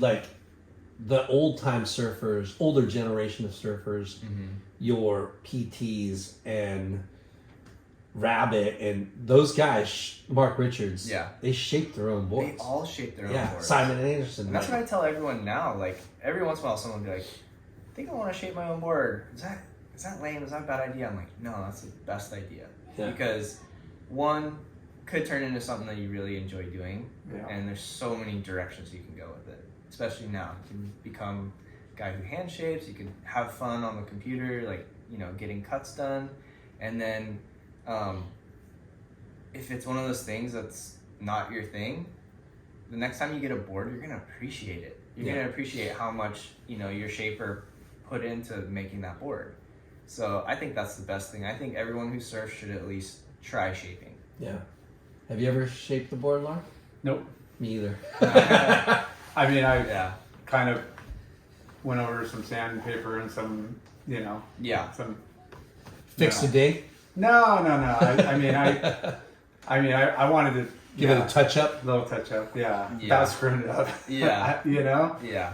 Yeah. Took a cheese grater to the rail. Pretty much. I did. Like Xanadu. Like Yeah. Xanadu. Yeah. I did a little bit of that, but no, And I appreciated the shapers and everything. I just, Yeah. I was just like, dude, this is your craft. I wouldn't, I rarely nitpicked, Yeah. I, give them the feedback of like what worked good and the best of my knowledge of giving them feedback. But I'd be like, look, this is what I feel, and based hopefully on the feedback that you can make those adjustments. For sure. I think about it a lot. Like, man, I wonder how much further I could have made it had I not shaped my boards. Because I was learning to shape while I was learning to surf, learning to compete, Yeah. At 14, dude, that's like... Yeah. That's JJ's age. Yeah. Like to think back of you making a board at 14 years old, that's like so young. Yeah. There's not a lot of guys who've done it that young. There are a good handful of them, Tyler, that dude out of... Tyler Warren? No, Tyler Hazikian. Oh, yeah. He's out of the South Bay. Yeah. He started shaping when he was really young. He has So his dad's a shaper, right? No, I don't think so.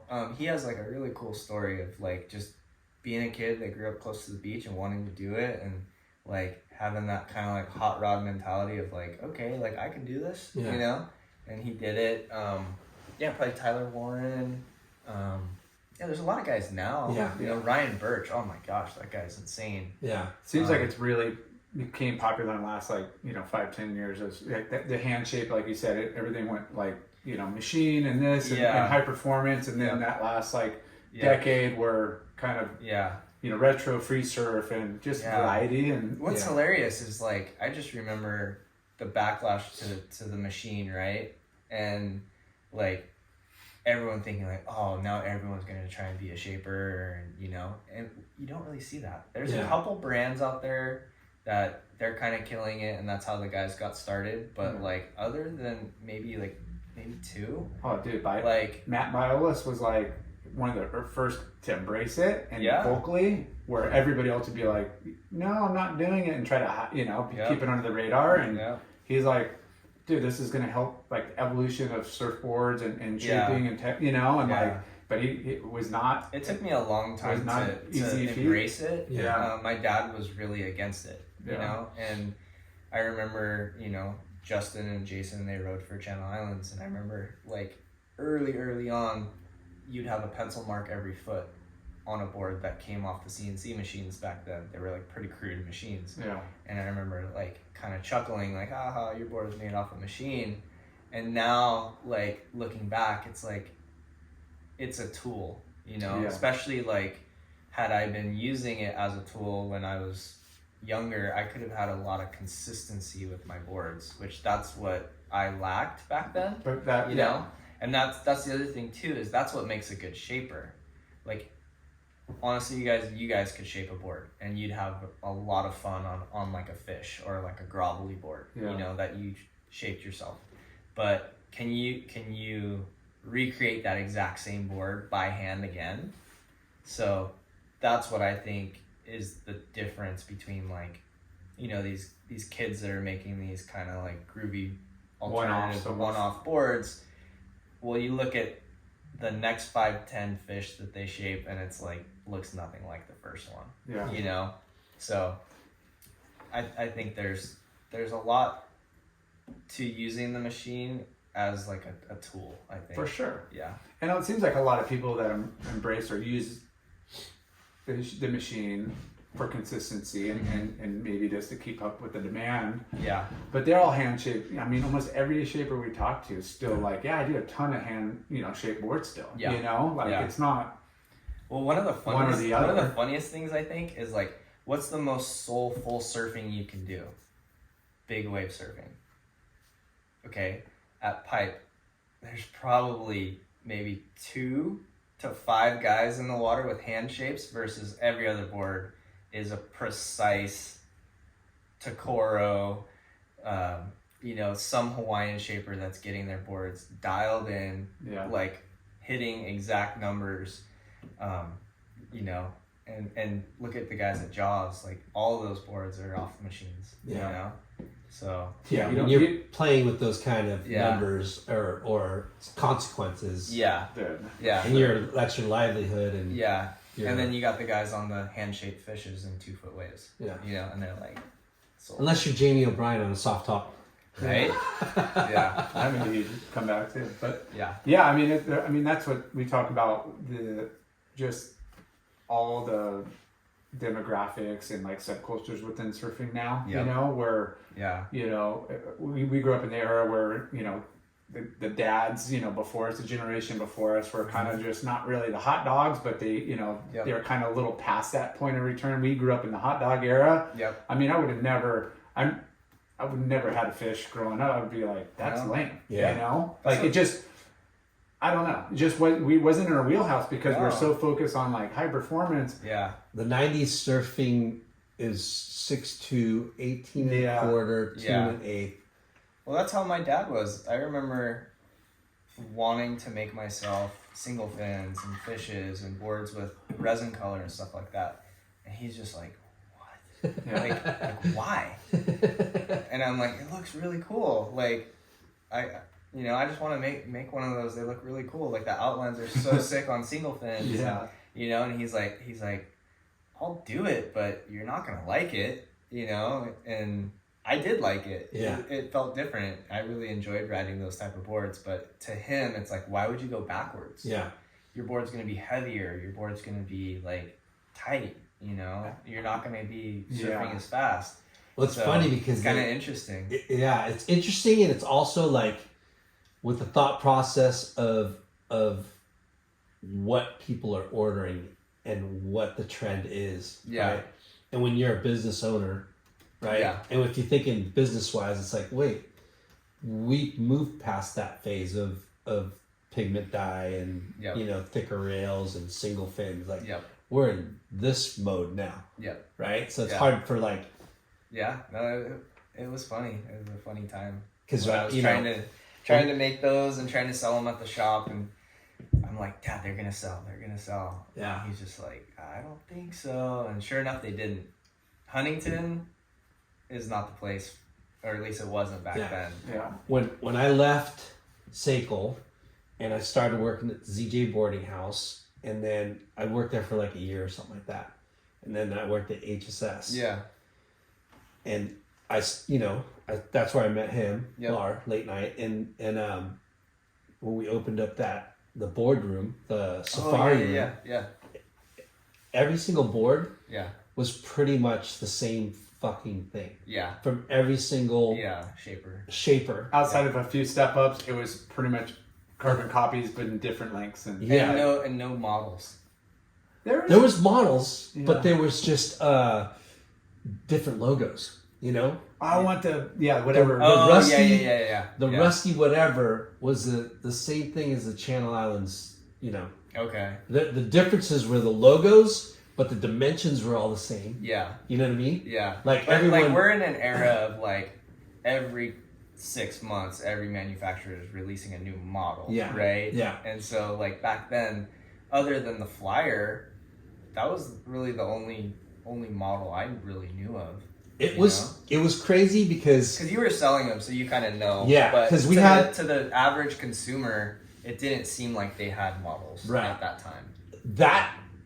At that highest point when I was working there, and we were selling fucking so many Merricks, right? And so many Rusties and Xanadu's, and it was crazy how many boards. But Channel Islands was the best selling board for a while. Yeah.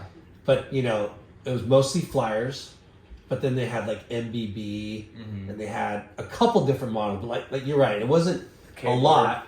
And then K-boards, you know. Yeah. But they were all, and every single person kind of like wanted the same thing. Yeah. 6'2", 18 and a quarter, 2 and 8. Like that was the. Well, if you looked at the board reviews or the board, mags when they did the board write-ups, and all the shapers on those 4 or 5 pages. You pay $250 and you get a photo of your board and a description. And you looked at those, I mean, of course the consumer is going to be, because they're mostly putting like their best guy, like, oh, this is what X, Y, and Z surfers ride. Yeah. And it's like those same dims by, just over, and it was a different airspray and different logo. Did you ever ride somebody else's board? Yeah.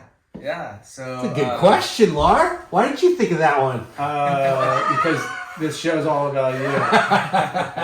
So what? I remember grabbing one of Tom Resvan's, I think it was one of his Pesh boards. And it was too long for me. It was like a 6.0. But I remember I really liked it. And I learned a lot just from just checking that board out.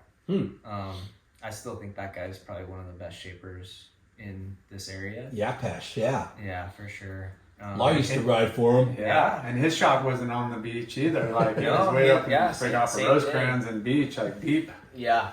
I think they grew up in like Downey or something like that. But yeah, It surprises me. Checked out a lot of boards, and then You ever ride Channel Islands? I think I'm skipping ahead a lot, but once I became friends with McCullough Jones, I got to ride a lot of his boards because we were the same size. Yeah. And I was making him boards, and so he'd trade in boards.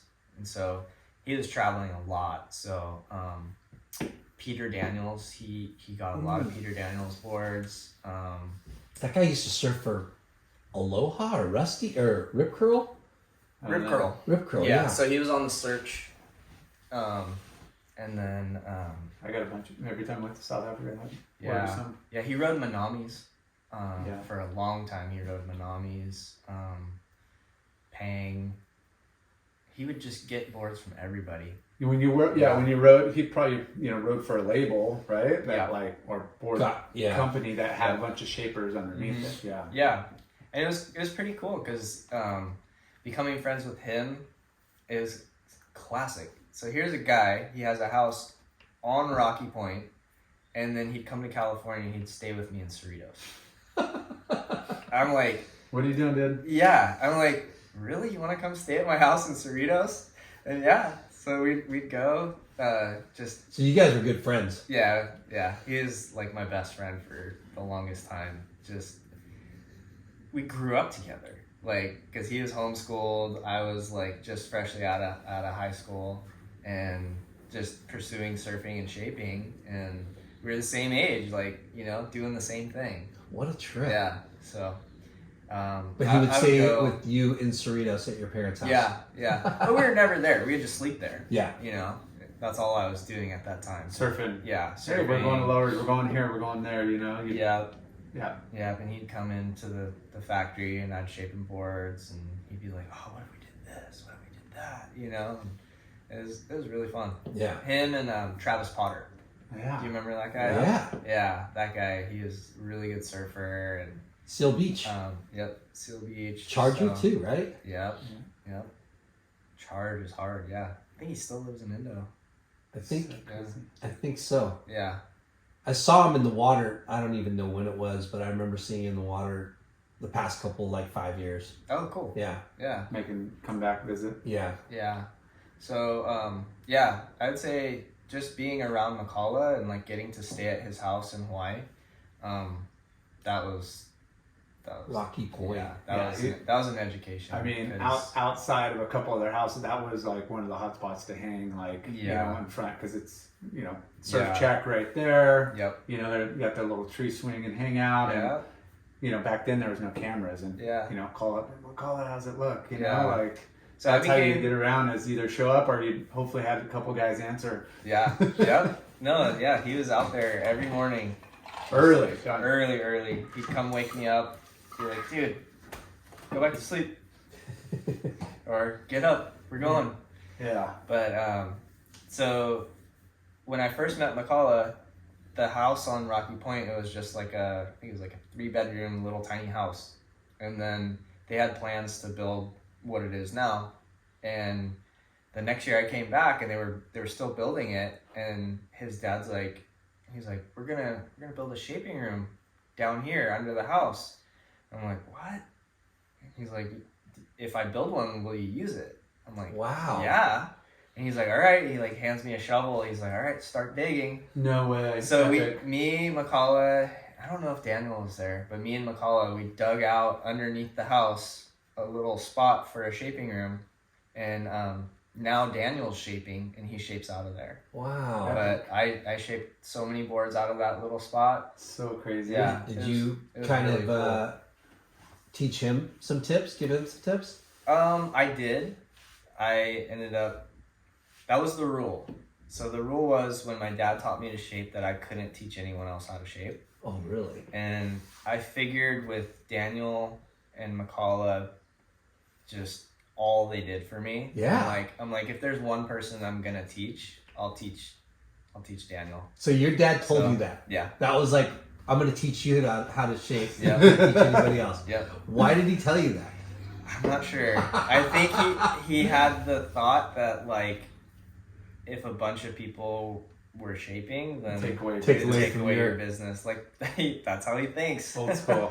Well, yeah, super old school. It's super old school, and it makes sense, but yeah, it's such like, closed-minded, right? Like I think it's a different time. I really think that's but kind of. There's how other it was. things that I agree. Yeah. You know. Yeah. Because shaping is such an art, and not really. You know what I mean? It's not like a business. It is a business, but it's not like a business. Shaping's an interesting thing. You get a guy who's good with his hands. He can build things. He's going to be able to shape a board. Yeah. He's going to be able to shape boards. But it takes someone who either really loves doing it or they see, all right, I can make money doing this. Yeah. You know? So it's not the hardest thing to do. Yeah. But it's one of those things that I think we've kind of lost that kind of core, you know, kind of prospect. You know how like the biker gangs, you have to like be a prospect first and then you kind of work your way up to like being in. Like we kind of have lost that, you know? Yeah. Where there's guys out there that have made videos on like start to finish how to shape a board. You can go to these places where, you know, you can build a board. They have templates already made, every tool you need, and you're paying them for, you know, an hourly rate. Yeah. So times have changed. Like back in the 80s, had one of those places owned, it would have been burned to the ground. Yeah. Just the passing of templates and outline, you know, like those were like treasure. No, people don't understand that. Like I have rows and rows of templates in my shaping room. That's literally, they're either handed down from my dad or they're versions of his templates that I've whittled away at to turn into new templates. Yeah. You know? And then you're just going to take a board I shape and trace it and cut it out. You know? There's something about that that's a little bit off. Totally. You know? Totally. Like, I it's a trip because that happens in a lot of business models. You know? Where someone sees an opportunity and then they plagiarize it and then, you know what I mean? Like create something. But I feel like a true shaper that has a passion, has a love, that has an authenticity, that supersedes any of the other shit that people try to do. But it does chip away at the business and the market. Well, there's no quick rich way, you know, like that's kind of the mentality, you know, get rich quick and, you know, like this is an art form and this takes years to like, you know, fine tune and craft. And when somebody's cutting those corners, it's like, and that's what they kind of say going back to the machines. It's like, oh, they're cutting corners, but it's at the same time, it's like, okay, here's a glitch in your dad's request. What about your son? Oh, of course. Of course.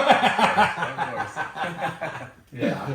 He would be so stoked to see that. He'd be like, step aside. God. Yeah. Step aside, Ryan. Yep. I'm going to teach your kid how to shape. Yeah, yeah. So yesterday was Father's Day, and we were at my sister's house, and somehow it came up, that movie Surf's Up. Yeah. And so funny. My sister. Big Z. Yeah, Big Z. My sister's like, Dad, have you seen that? And he's like, no, what are you talking about? So we put it on, and we're like, Dad, that's you. That's so funny. Yeah. That's a good movie. Yeah, it was really good. That's so funny. That is your dad. Yeah. But all that to say, like, it's just, things are changing, you know? And, like, the way things used to be, they just aren't that way anymore, you know? And go out at the pier. It's not the same anymore. Yeah. And you got to change with the times. And I'm still really motivated to surf and shape and make new designs. Like, that's what I'm excited about now. Have you sat down with other shapers and honed some different techniques or whatever? I don't know. No. Christensen? You mentioned Christensen. So I work for Christensen. I do a lot of his pre-shapes. Okay. And just working on his boards, I've learned a lot. Yeah. You know? But he's not sitting me down and, you know, kind of Mr. Miyagi me and like saying like, okay, like I put this here for that. And, Yeah. You know, like. But you know what to look for, and you see what you see, and you can and dissect that. He's so respectful of just knowing that I'm already a shaper. I'm already doing my own thing. Yeah. And he's not trying to do that. You know. Yeah. That's not his goal. And I've learned a lot from Chris. He's an amazing businessman.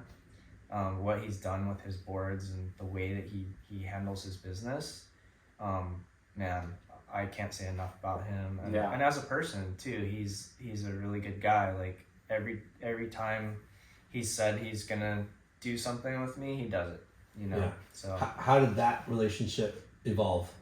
I was working for another brand and kind of had a falling out, and so I was like, who could I possibly work for? So I gave him a call, and he invited me over that day to just see if everything lined up. Yeah. He actually grew up in Cerritos also. Shut the front door. Yeah. Wow. So he's quite a bit older than me.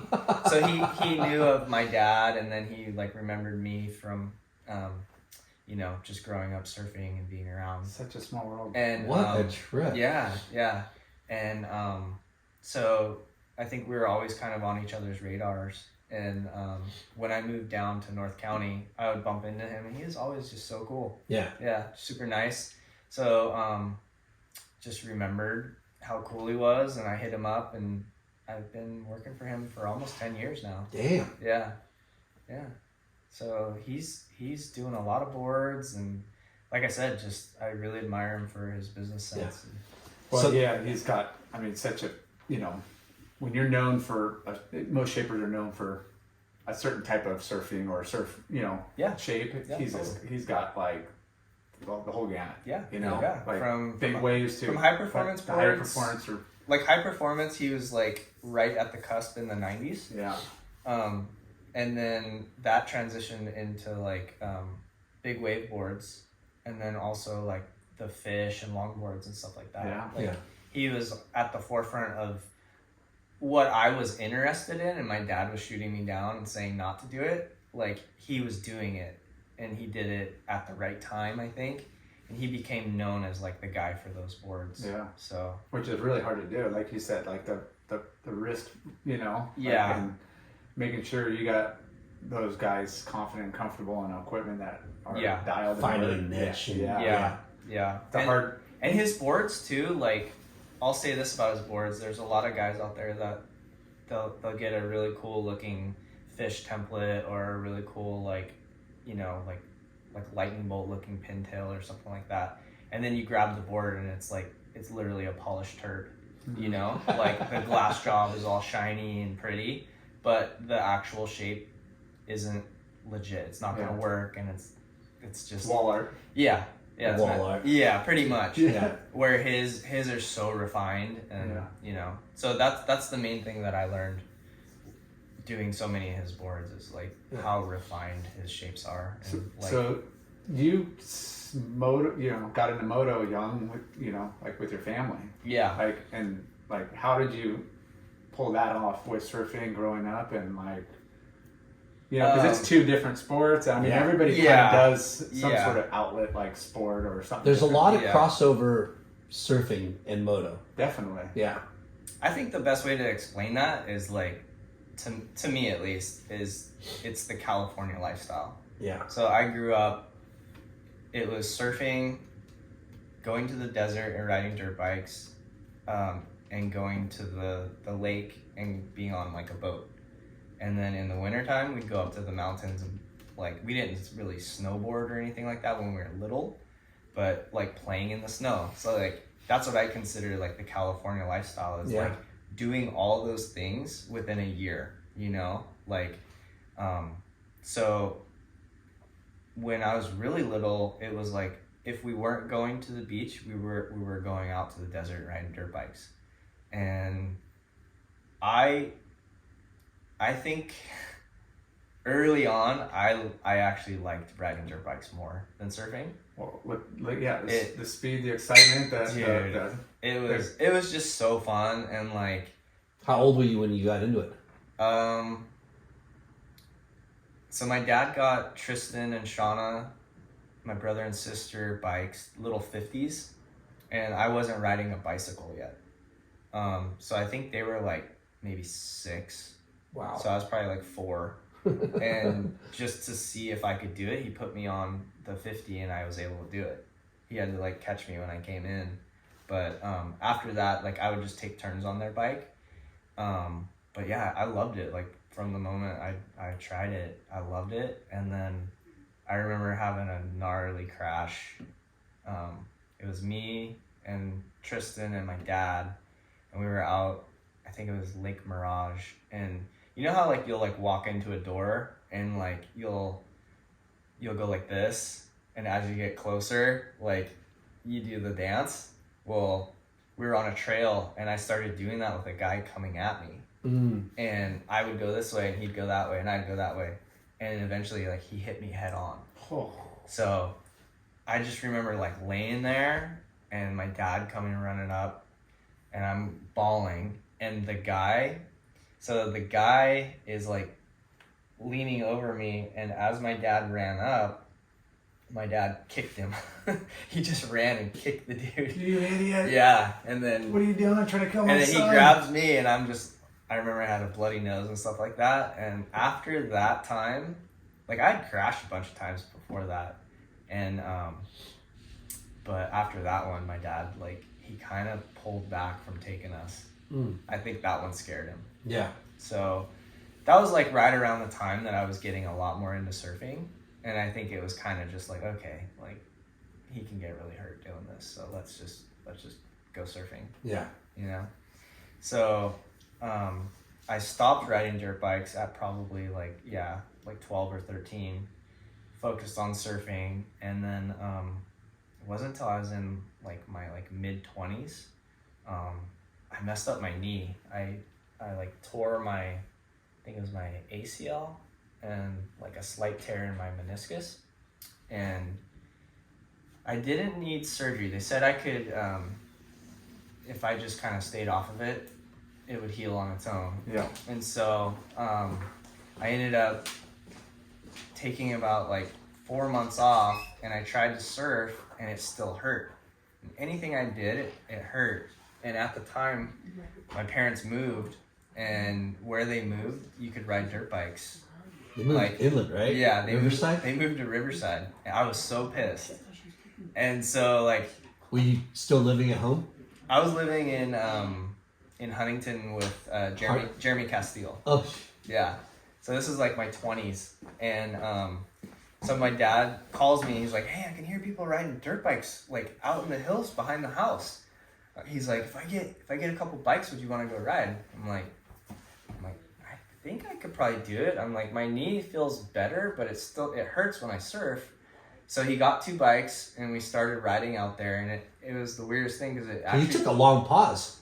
Yeah, it was like 6 months. No, from... Oh, from Moto. Yeah. Yeah. Was it like riding a bike? You just got on it? Yeah, so I go and I ride, and it actually felt good on my knee, like just trail riding, like the way that the like suspension would go down. It like, I was like, what the heck? It's like, because you're not bending at an angle. It's just more. Yeah, it was just straight up and down, and it was probably actually good for my knee. And I didn't crash or anything because we were just cruising. Yeah. And I just got super stoked on it. I was really excited to go out there and ride with my dad all the time. And then I ended up running into a guy who used to work at my dad's shop, this guy Martin Little. Yeah. You remember Martin? Yeah. He passed. Yeah, he passed away. It's been a few years now. So I run into him, and he's like, "Oh, what have you been up to? Like, you still like surfing guy?" I'm like, "Yeah." I'm like, "I've been riding dirt bikes a little bit." He's like, "What?" He's like, "I ride every weekend. Come out with me." And I'd never been to a track before, and so I ended up going to a track with him, and like that just changed everything. I was like, this is rad. And when you say track, like what kind of track? Is it jumps and? Yeah, it's a motocross track where it's like a closed course, and they have turns and jumps and stuff like that. And most tracks have like a beginner track, and then they have like the gnarly track. Mm-hmm. And so I started out on the beginner track, which is, it's mellow. Yeah. You know, like no like crazy jumps or anything like that. And so I was like slowly working my way up and got really into it. Was it like lowers for you? Like you get on and you're like, dude, this is like the best. Like, because you're riding other trails and other really things. Was. Like, It was because every lap you could do the same jump, you could do the same turns, and you could practice, and like you feel yourself every time you ride like progress. I just visualize like, you know, cranking around a turn like a cutback or a car. Like, you know, like, hey, I kind of, you know, like, next time I'm going to do this and get better. And, you know? And that same thing I did where I would like envision, you know, like laying in bed envisioning, I would do the same thing for with riding. moto. Yeah. but the thing is like, it came at a time where like I was riding for Billabong, and like I had the best year of my career. I was getting a bunch of shots in mags. I was getting like video parts in a couple videos and stuff like that. And then that's when they like changed their whole marketing to where they were only gonna sponsor like international guys. It wasn't the like local pros anymore. It was that was a weird transition. Whereas like, and it was the new Billabong after they had split from Hurley, and I got cut, and I was like 25, I think, and kind of thinking like, oh, I guess my career's over. So like, I was like, all right, I'm just gonna cruise and have fun and like make boards, and you know. But can we go back a little bit? So going back to Quicksilver days and surfing contests, now were you trying to be a pro surfer? I think I figured out that there was a couple different ways of being a pro surfer. There was like doing the QS, trying to be on the world tour, or there was like the photo guys. And with photo, video, and free surfer. And with me, like I really loved shaping boards, and I wanted to pursue that, and I wanted to get better at it. So I would have to be home a lot in order to do that. Mm-hmm. So I pursued that route of pro surfing. So well, you got job security, you're building a brand, you got longevity, you know, like it's, and you know, something you're stoked and good at, you know, so it just makes sense for sure. How long was you said you rode for Quicksilver till you were 18? Yeah, so it's hilarious to even say it, but like rode for Quicksilver till I was 18, got an offer to ride for HIC when they were doing clothing, and that would have been like me turning pro. So I went to Quicksilver and I said, hey, I got an offer. They're going to give me this much. And how much? Not a lot. And Quicksilver was like, that's cool. But what we could do is we could just like go do whatever you want and we'll pay you back. And so I came back to my dad and told him that's what Quicksilver said. We'll throw you in an ad. Not even that, probably, you know? And he's like, yeah, I don't think so. He's like, look, they're gonna put you in a bunch of ads on HIC. You're gonna be like the big fish in a small pond, you know. And plus you'll get a cash, and you'll see your boards in those ads. Yes, exactly. So my dad was seeing it at the time. We were doing boards together, like promoting the shop, promoting the boards. That's how he was seeing it, you know? And looking back, I'm like, that was so dumb. Because I could have been traveling and doing so much, and Quicksilver could have and would have paid for it, you know? There was a lot I could have done. Yeah. You know? But again, you needed to be home to shape boards. You know, develop that craft, right? Yeah. Because that's your trade. Yep. Like you knew that was going to be your trade. Yeah. It was. I always knew that there would come a point where that's what I was going to be as a shaper. Yeah. You know? So. What was your first photo in the mag? First mag photo? Janice Aragon from NSSA called me and she said, hey, Outside Kids magazine called and said that they want to do a thing where they need someone to review a bunch of product.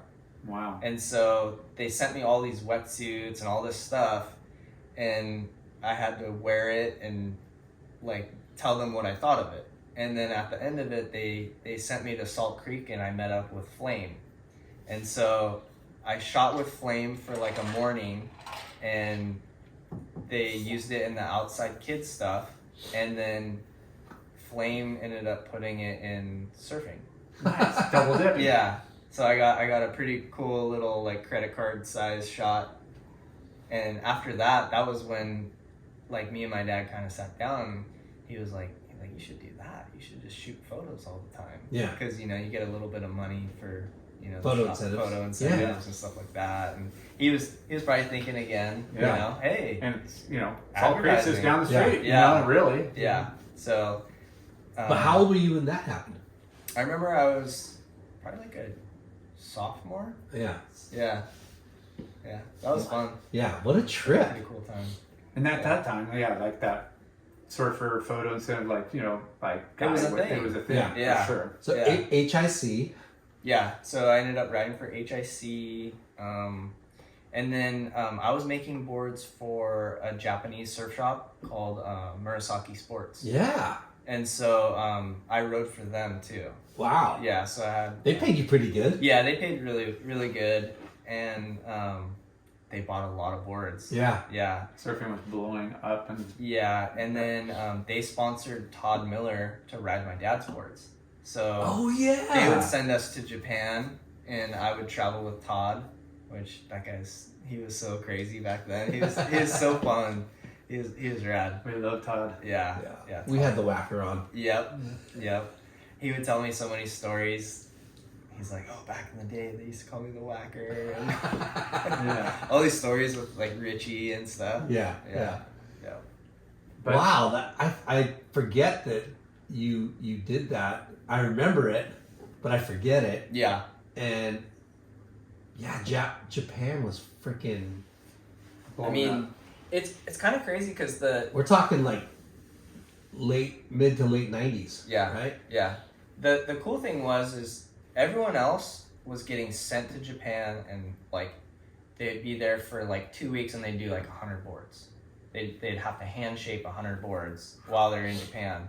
But the cool thing is for us, we would just make them at home, and we glass them and everything. So that was a lot of money for my dad. Yeah. Because he's shaping and glassing, and I'm shaping. I don't think he paid me hardly anything for those boards. Like Yeah. $30 a board or something. That was like good money for a 17-year-old kid. Yeah. So that was rad.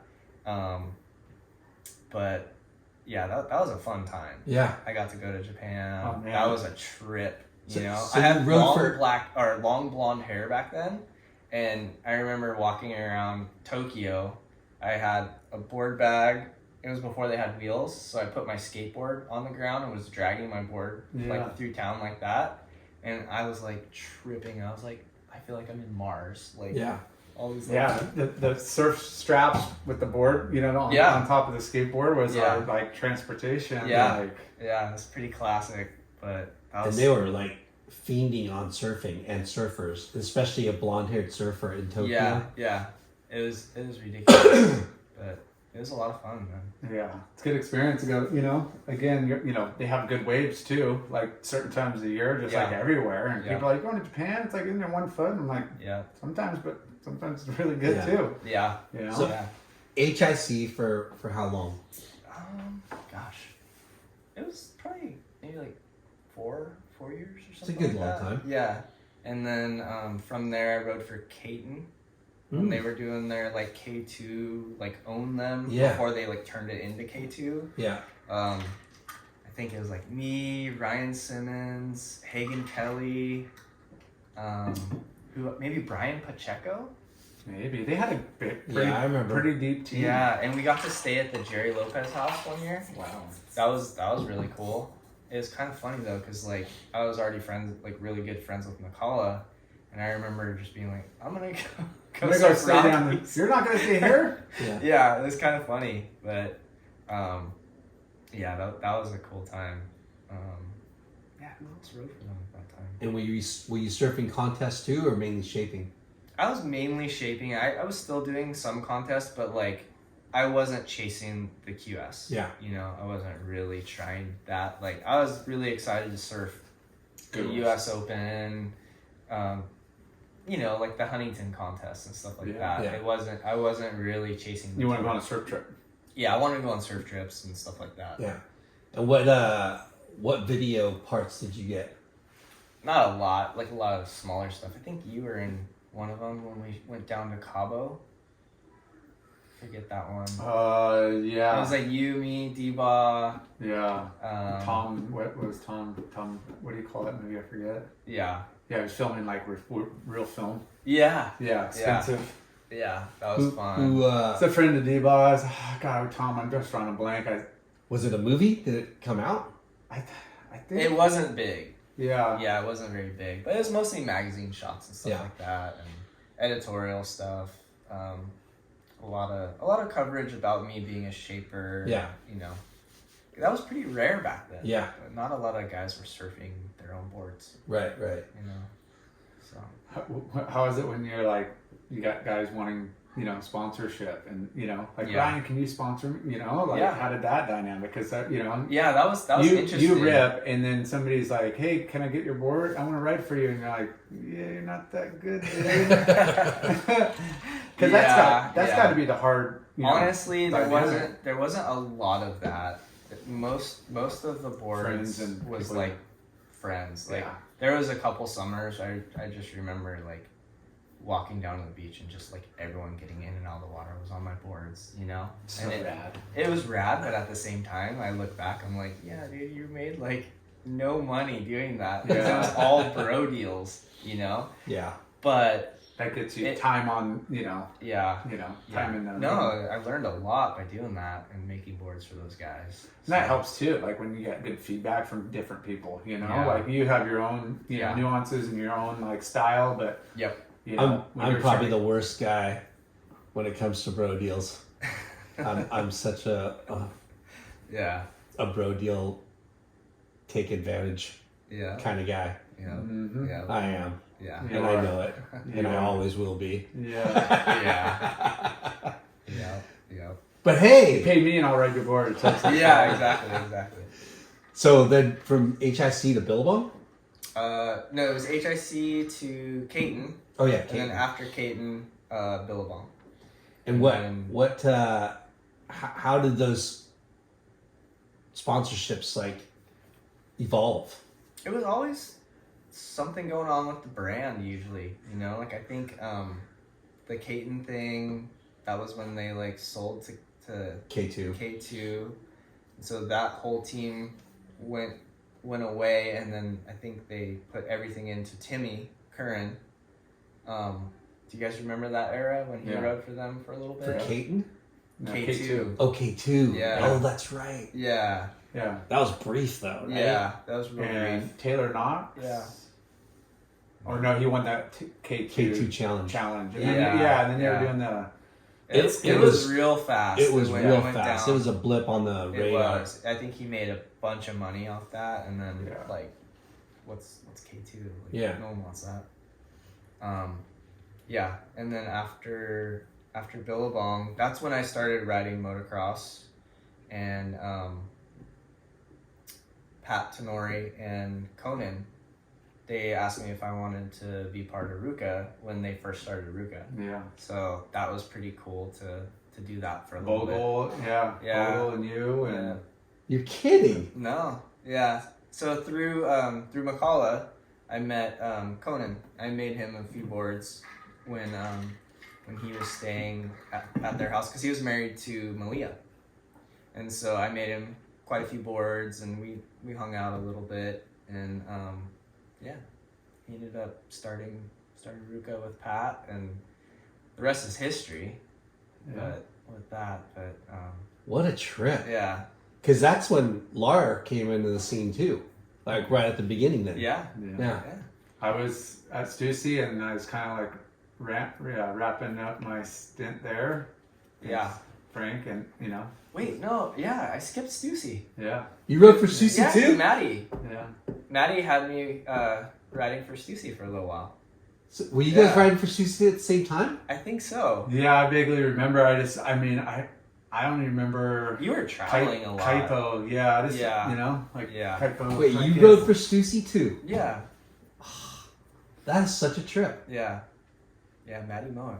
Maddie Mug. How long were you on Stussy? I don't know. God, it's such a blur. Yeah. Yeah. So Stussy before Ruka. Yeah. Okay. Yeah, because Stussy was kind of pulling out of surf. What a coincidence That's what- for you guys. I was only with Stussy for a little bit because Yeah. you're right. They pulled out.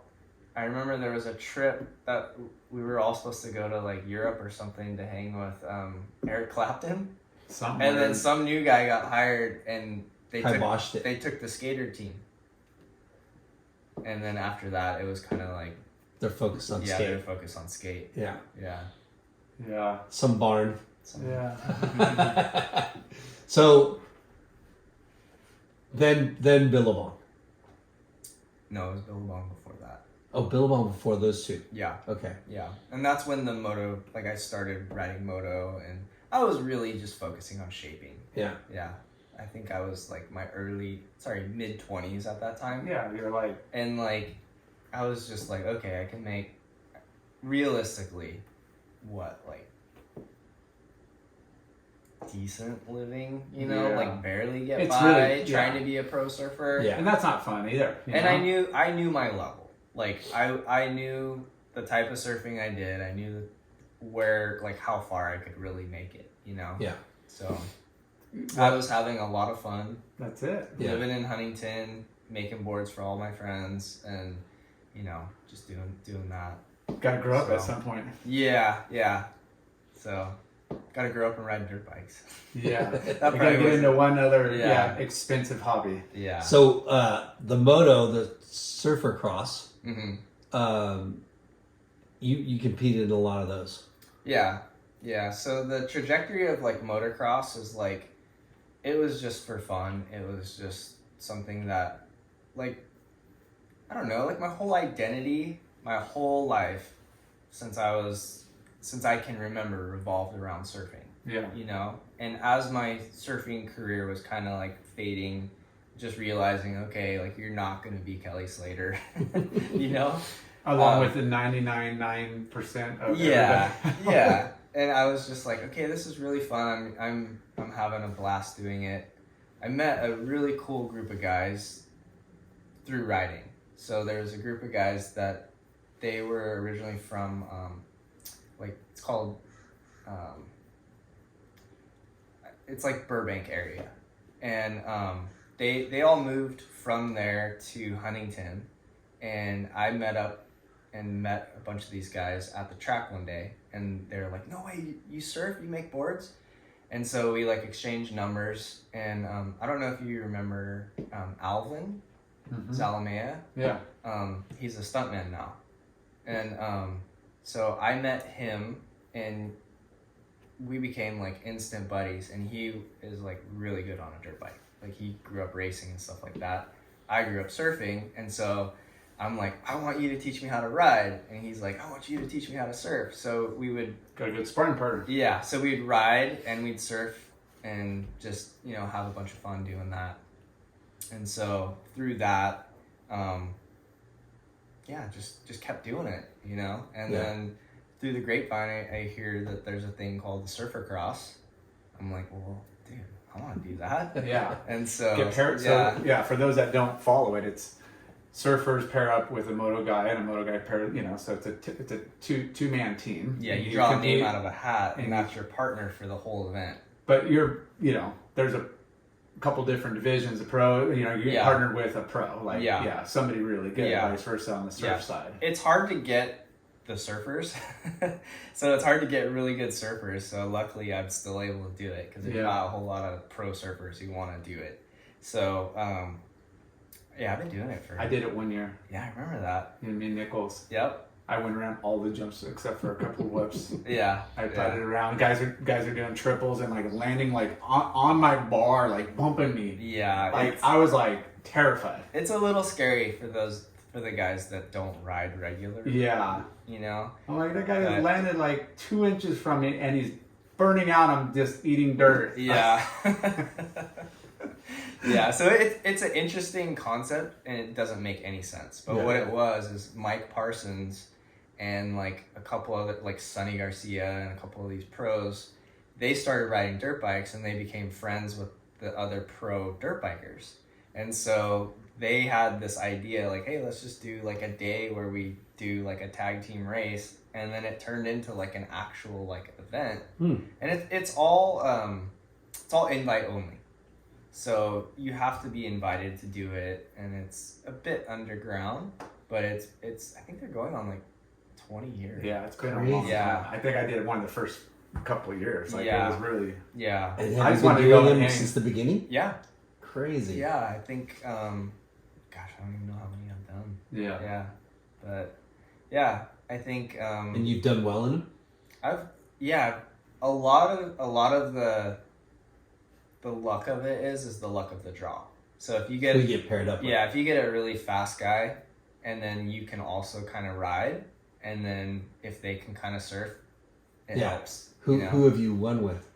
This guy Justin Brayton, Okay. and he's like a legit pro. Yeah. Like kind of, he's retired now, but I've been teamed up with McGrath. Wow. I've been teamed up with like a bunch of really fast guys. You know who I got one year and we did really good was Mulford. No way. No way. Yeah. Justin. Yeah. And it was like he hadn't rode in years and he like just got a bike like a couple months before and like we killed it, dude. It was so sick. That's He's awesome. got hoe. Yeah, and he's such a Was such there a fun money? dude. Was there just money prizes? Was there what was like those trophies? Yeah, it's just trophies and like Gear. giveaways and That's stuff, cool. you know? Bragging rights. Yeah. Because remember the surf snow one, like the H2O, like Those were were gnarly. There was massive money. Like guys, Troy was winning like 25K like every time he won one of those. That's Like, insane. You that won was like 3 times? I think so. Yeah. H2O, yeah, those were cool.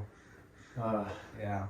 So Go yeah. ahead. Oh, I was just saying. So you still riding a lot now, or? I try to ride. Yeah. I have a 2.5-year-old, so not a whole lot of surfing or riding as much as I would want. Mhm. And I'm definitely trying to prioritize surfing over anything. Yeah. You know, like free time wise. So I'm still riding though.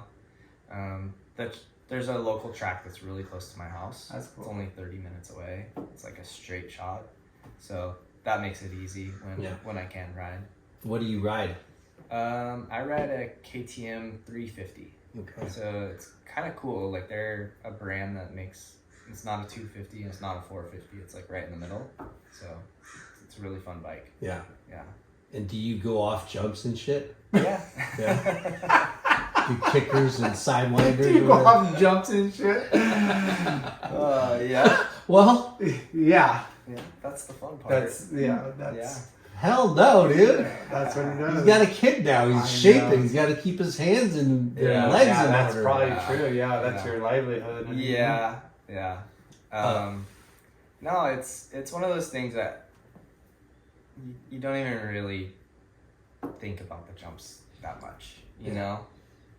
It's more like you go out there, you get to a certain point where you can ride and you can make your way around a track, and it's more about kind of like that continual like learning, you know, every lap you're trying to figure out like which rut to take and which line to take and stuff like that. Yeah.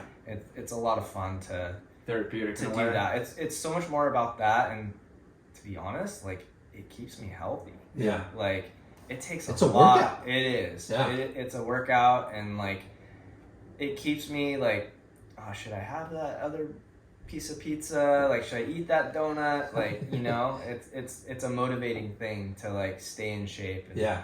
Same thing with surfing. I'm sure you guys are the same way. Like, you know, you have those times where you're motivated to stay in shape so you can surf better. Yeah. So. And the older we get, the harder it is Yeah. to, stay away from that or Yeah. When you lose it, it's like Yeah. It's hard to get it back now. Are you surfing a lot still? Yeah. Yeah? I try to surf as much as I can, a couple times a week. And Oceanside? yeah, mostly Oceanside. Yeah. I have my, like, I did the Where's same your- thing when I lived in Huntington. I Yeah. would find, like, the little cradle spots, you Yeah. know? And I have those spots now. And where's your shaping bay now? Like, are you close to home, or like, where are you shaping? Yeah, so I have a shaping bay at Christensen. Okay. That's in San Marcos. Yeah, And then I have a shaping bay at my house. nice. Yeah. So I can get some work done while my grom's napping and stuff like that. Yeah. So that's pretty cool. So where are you selling your boards? So the bulk of my boards I sell just direct to consumer, and then through my website, Yeah. and then also Real Water Sports. Where's that? Where's that at? They're in North Carolina. Oh, Yeah, so Outer Banks. They're one of the biggest like hard goods dealers in the world. Yeah, they're so rad. Yeah. They're just like good dudes who they know surfboards. Yeah. They really know surfboards. And so they came out to the boardroom show Yeah. a couple years ago, and got to meet all those guys, and one of my boards won best in show that year. And so it was pretty cool because they came and did a tour of our factory, and I pulled them aside. I'm like, hey, check out this board I'm going to put in. And it was a Sting duo. So the Neil Purchase Jr., how he does the two single fins. So I did a Sting, and then with the two single fins. And I made myself one first, and it worked really good. Yeah. interesting. Yeah, it was a really fun board, and so I'm like, I'm gonna put this in the best in show. And what was that, like, creativity? Like, what was the what? Like, Yeah. What were they looking for? Yeah, the criteria Yeah. was they're looking for like a high performance board Yeah. that was unique, and it also worked. Huh. So it kind of nailed it. And then they also judged the manufacturing. So Nice. most of my boards, unless they're EPS, they're glassed at Moonlight Glassing, and like it's the best Top glass notch. shop. And that board had it had resin color, it had an airbrush under the hot coat, and then it also had a gloss and polish. Yeah. Dang. And it was light, and it was beautiful. It looked so cool. And for the listeners out there, like the boardroom show is like once a year, Mm-hmm. right? Yeah. Scott Bass Yep. is the guy who puts it on. He's Yeah. been in the industry for a long time. Del Mar, right? Yeah, it's at the Del Mar Fairgrounds Fairgrounds. every year. Yeah. Yeah, and it's kind of a big deal. Like one of the only kind of boardroom trade shows, surfboard builders trade shows. Yeah, so around. what it is, it's like a trade show for board builders and like board products. And then also it's centered around a competition. So they honor a shaper every year. So they'll take, I've competed in it twice. So the first year was Al Merrick. And so they'll pick Al Merrick, and then he gets to choose what shapers he wants to compete in the shape off. Wow. And so what he does is that shaper gets to choose one of his boards that everyone else has to replicate.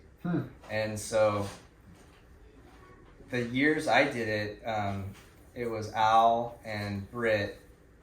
After everybody shaped their boards, they would go in the shaping room with tape measures and Critique it. rocker bars and everything, critique. And Is that the one you have like an hour? you have an hour and a half. Hour and a half. Yep. So like, Yeah. your time's Yeah. counting, and, Oh. and everybody's watching. Yeah, too, so you're the literally stress, in a glass shaping room, and there's people just staring just and staring, watching. taking photos and knocking on the glass. Yeah, trying to mess you up. Yeah. Well, not trying to mess you up, but they're just like kind of oblivious, you Yeah. know? Or like your buddy will come by, no. What? Oh, Yeah. You know? But Can't you see I'm busy here? yeah. Trying to win this contest? Yeah. So I mean, just being invited to that is Yeah. like Prestigious, for And sure. I wanted to Honor. talk about how Scott Bass, who is the guy yeah. that puts this on, the main dude, how much of a fan of you he is. Yeah, I mean, he He ordered a couple boards from me, and I ended up kind of developing a board for him, just thinking like, hey, I want to make this board and it'd be perfect for him. So I made him it's It's a twin fin mid-length with 4 channels, like really deep channels. And so I made him one of those, and like he really loved that board. So I mean, every time I listen to him on his podcast, he mentions that board almost every single time. Yeah, he mentioned Ryan Sakal. Ryan Sakal. It's kind of funny though, because I'm not a mid-length shaper. Yeah. And that's been like my best-selling board. You know, it's a unique board. Yeah. What do you call it?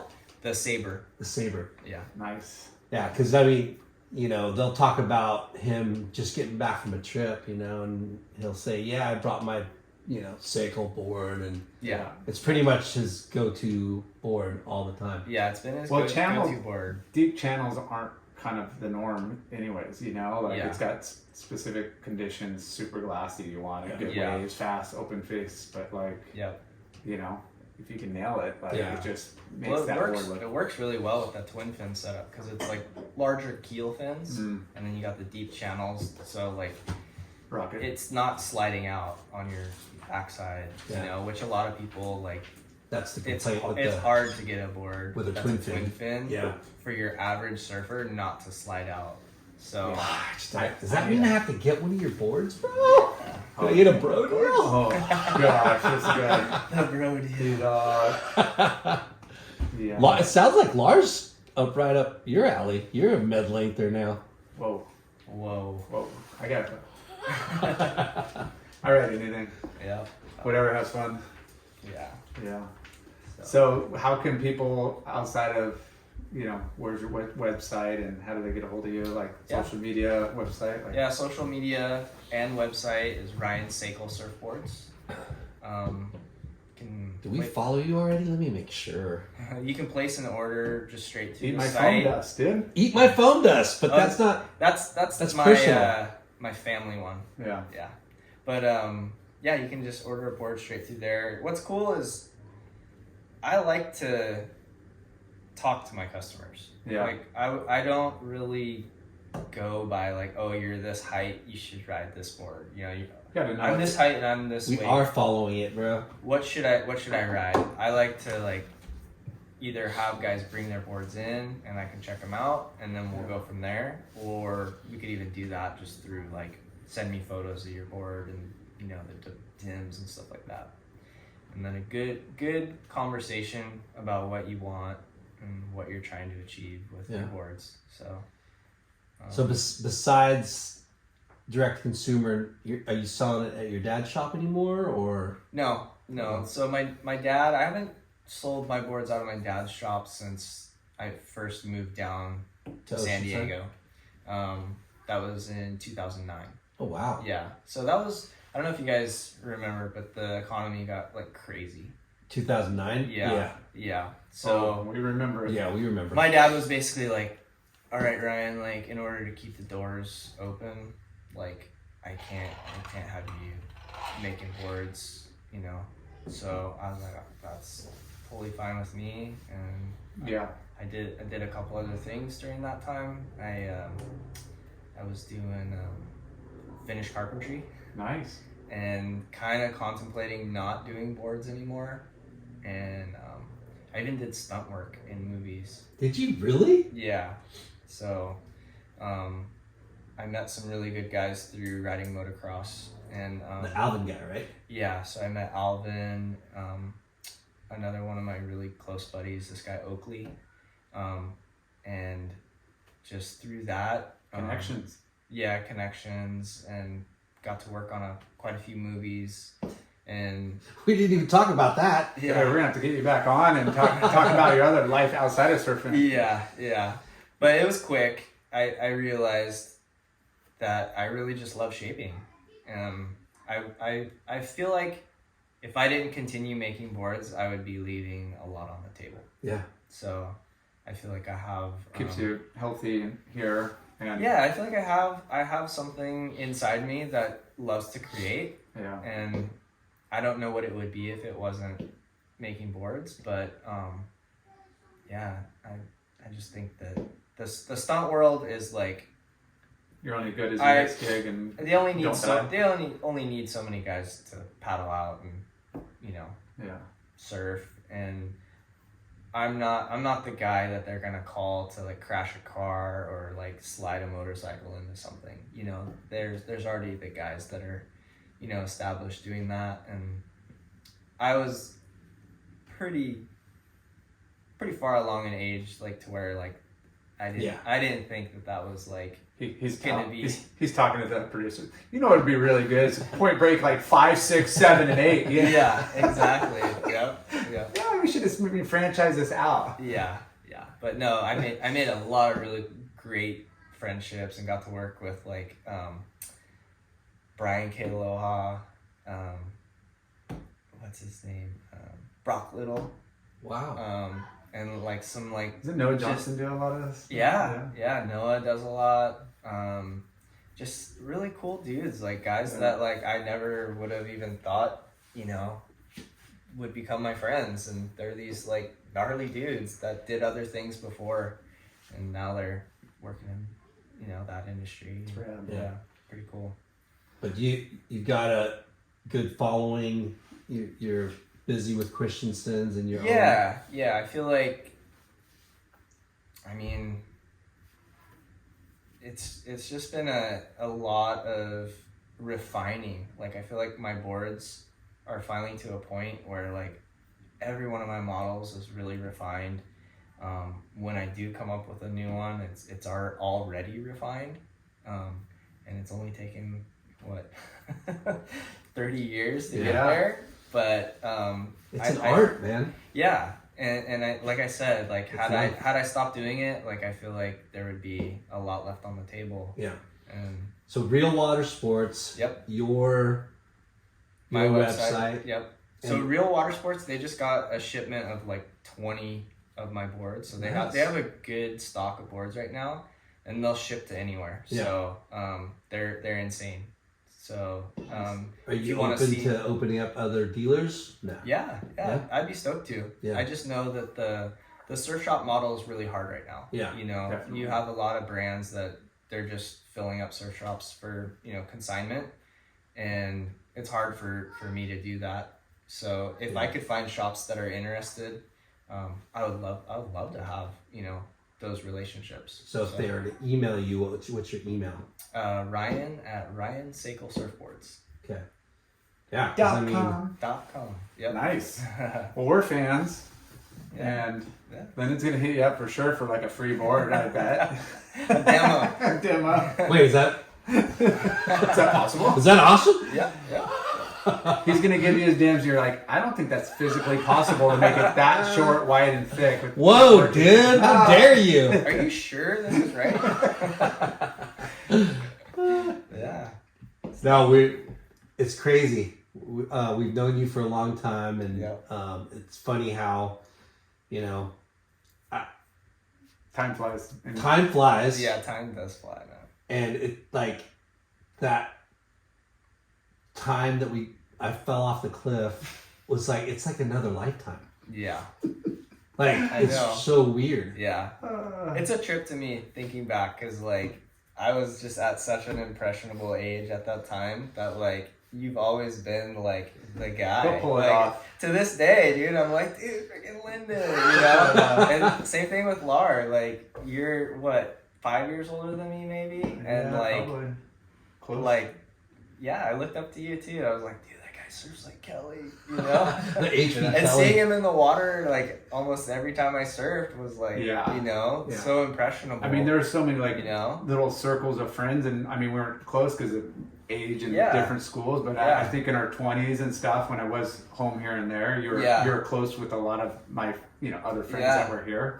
We connect a lot. It was fun. It was so fun, and like, just fun times growing up in the HP. Well, fun time sitting here with you, man. Reminiscing. Yeah, thanks, boys. Thank you. Yeah, thanks for sitting down and going back memory lane. And you know, we're stoked to see you pump out good boards, doing what you love to do. Yeah. If anybody wants to hit up Ryan, again, Ryan Sakal at sakalsurfboards.com. Ryan. At Sakal Surfboards. Ryan at Sakal, okay. Ryan at ryansakalsurfboards.com. Yeah. And Yeah, follow him on Instagram. Yeah. Or go to realwatersports.com. Yep. Right on, bud. Thanks, That was guys. awesome. Thanks for hanging. Yeah. Peace.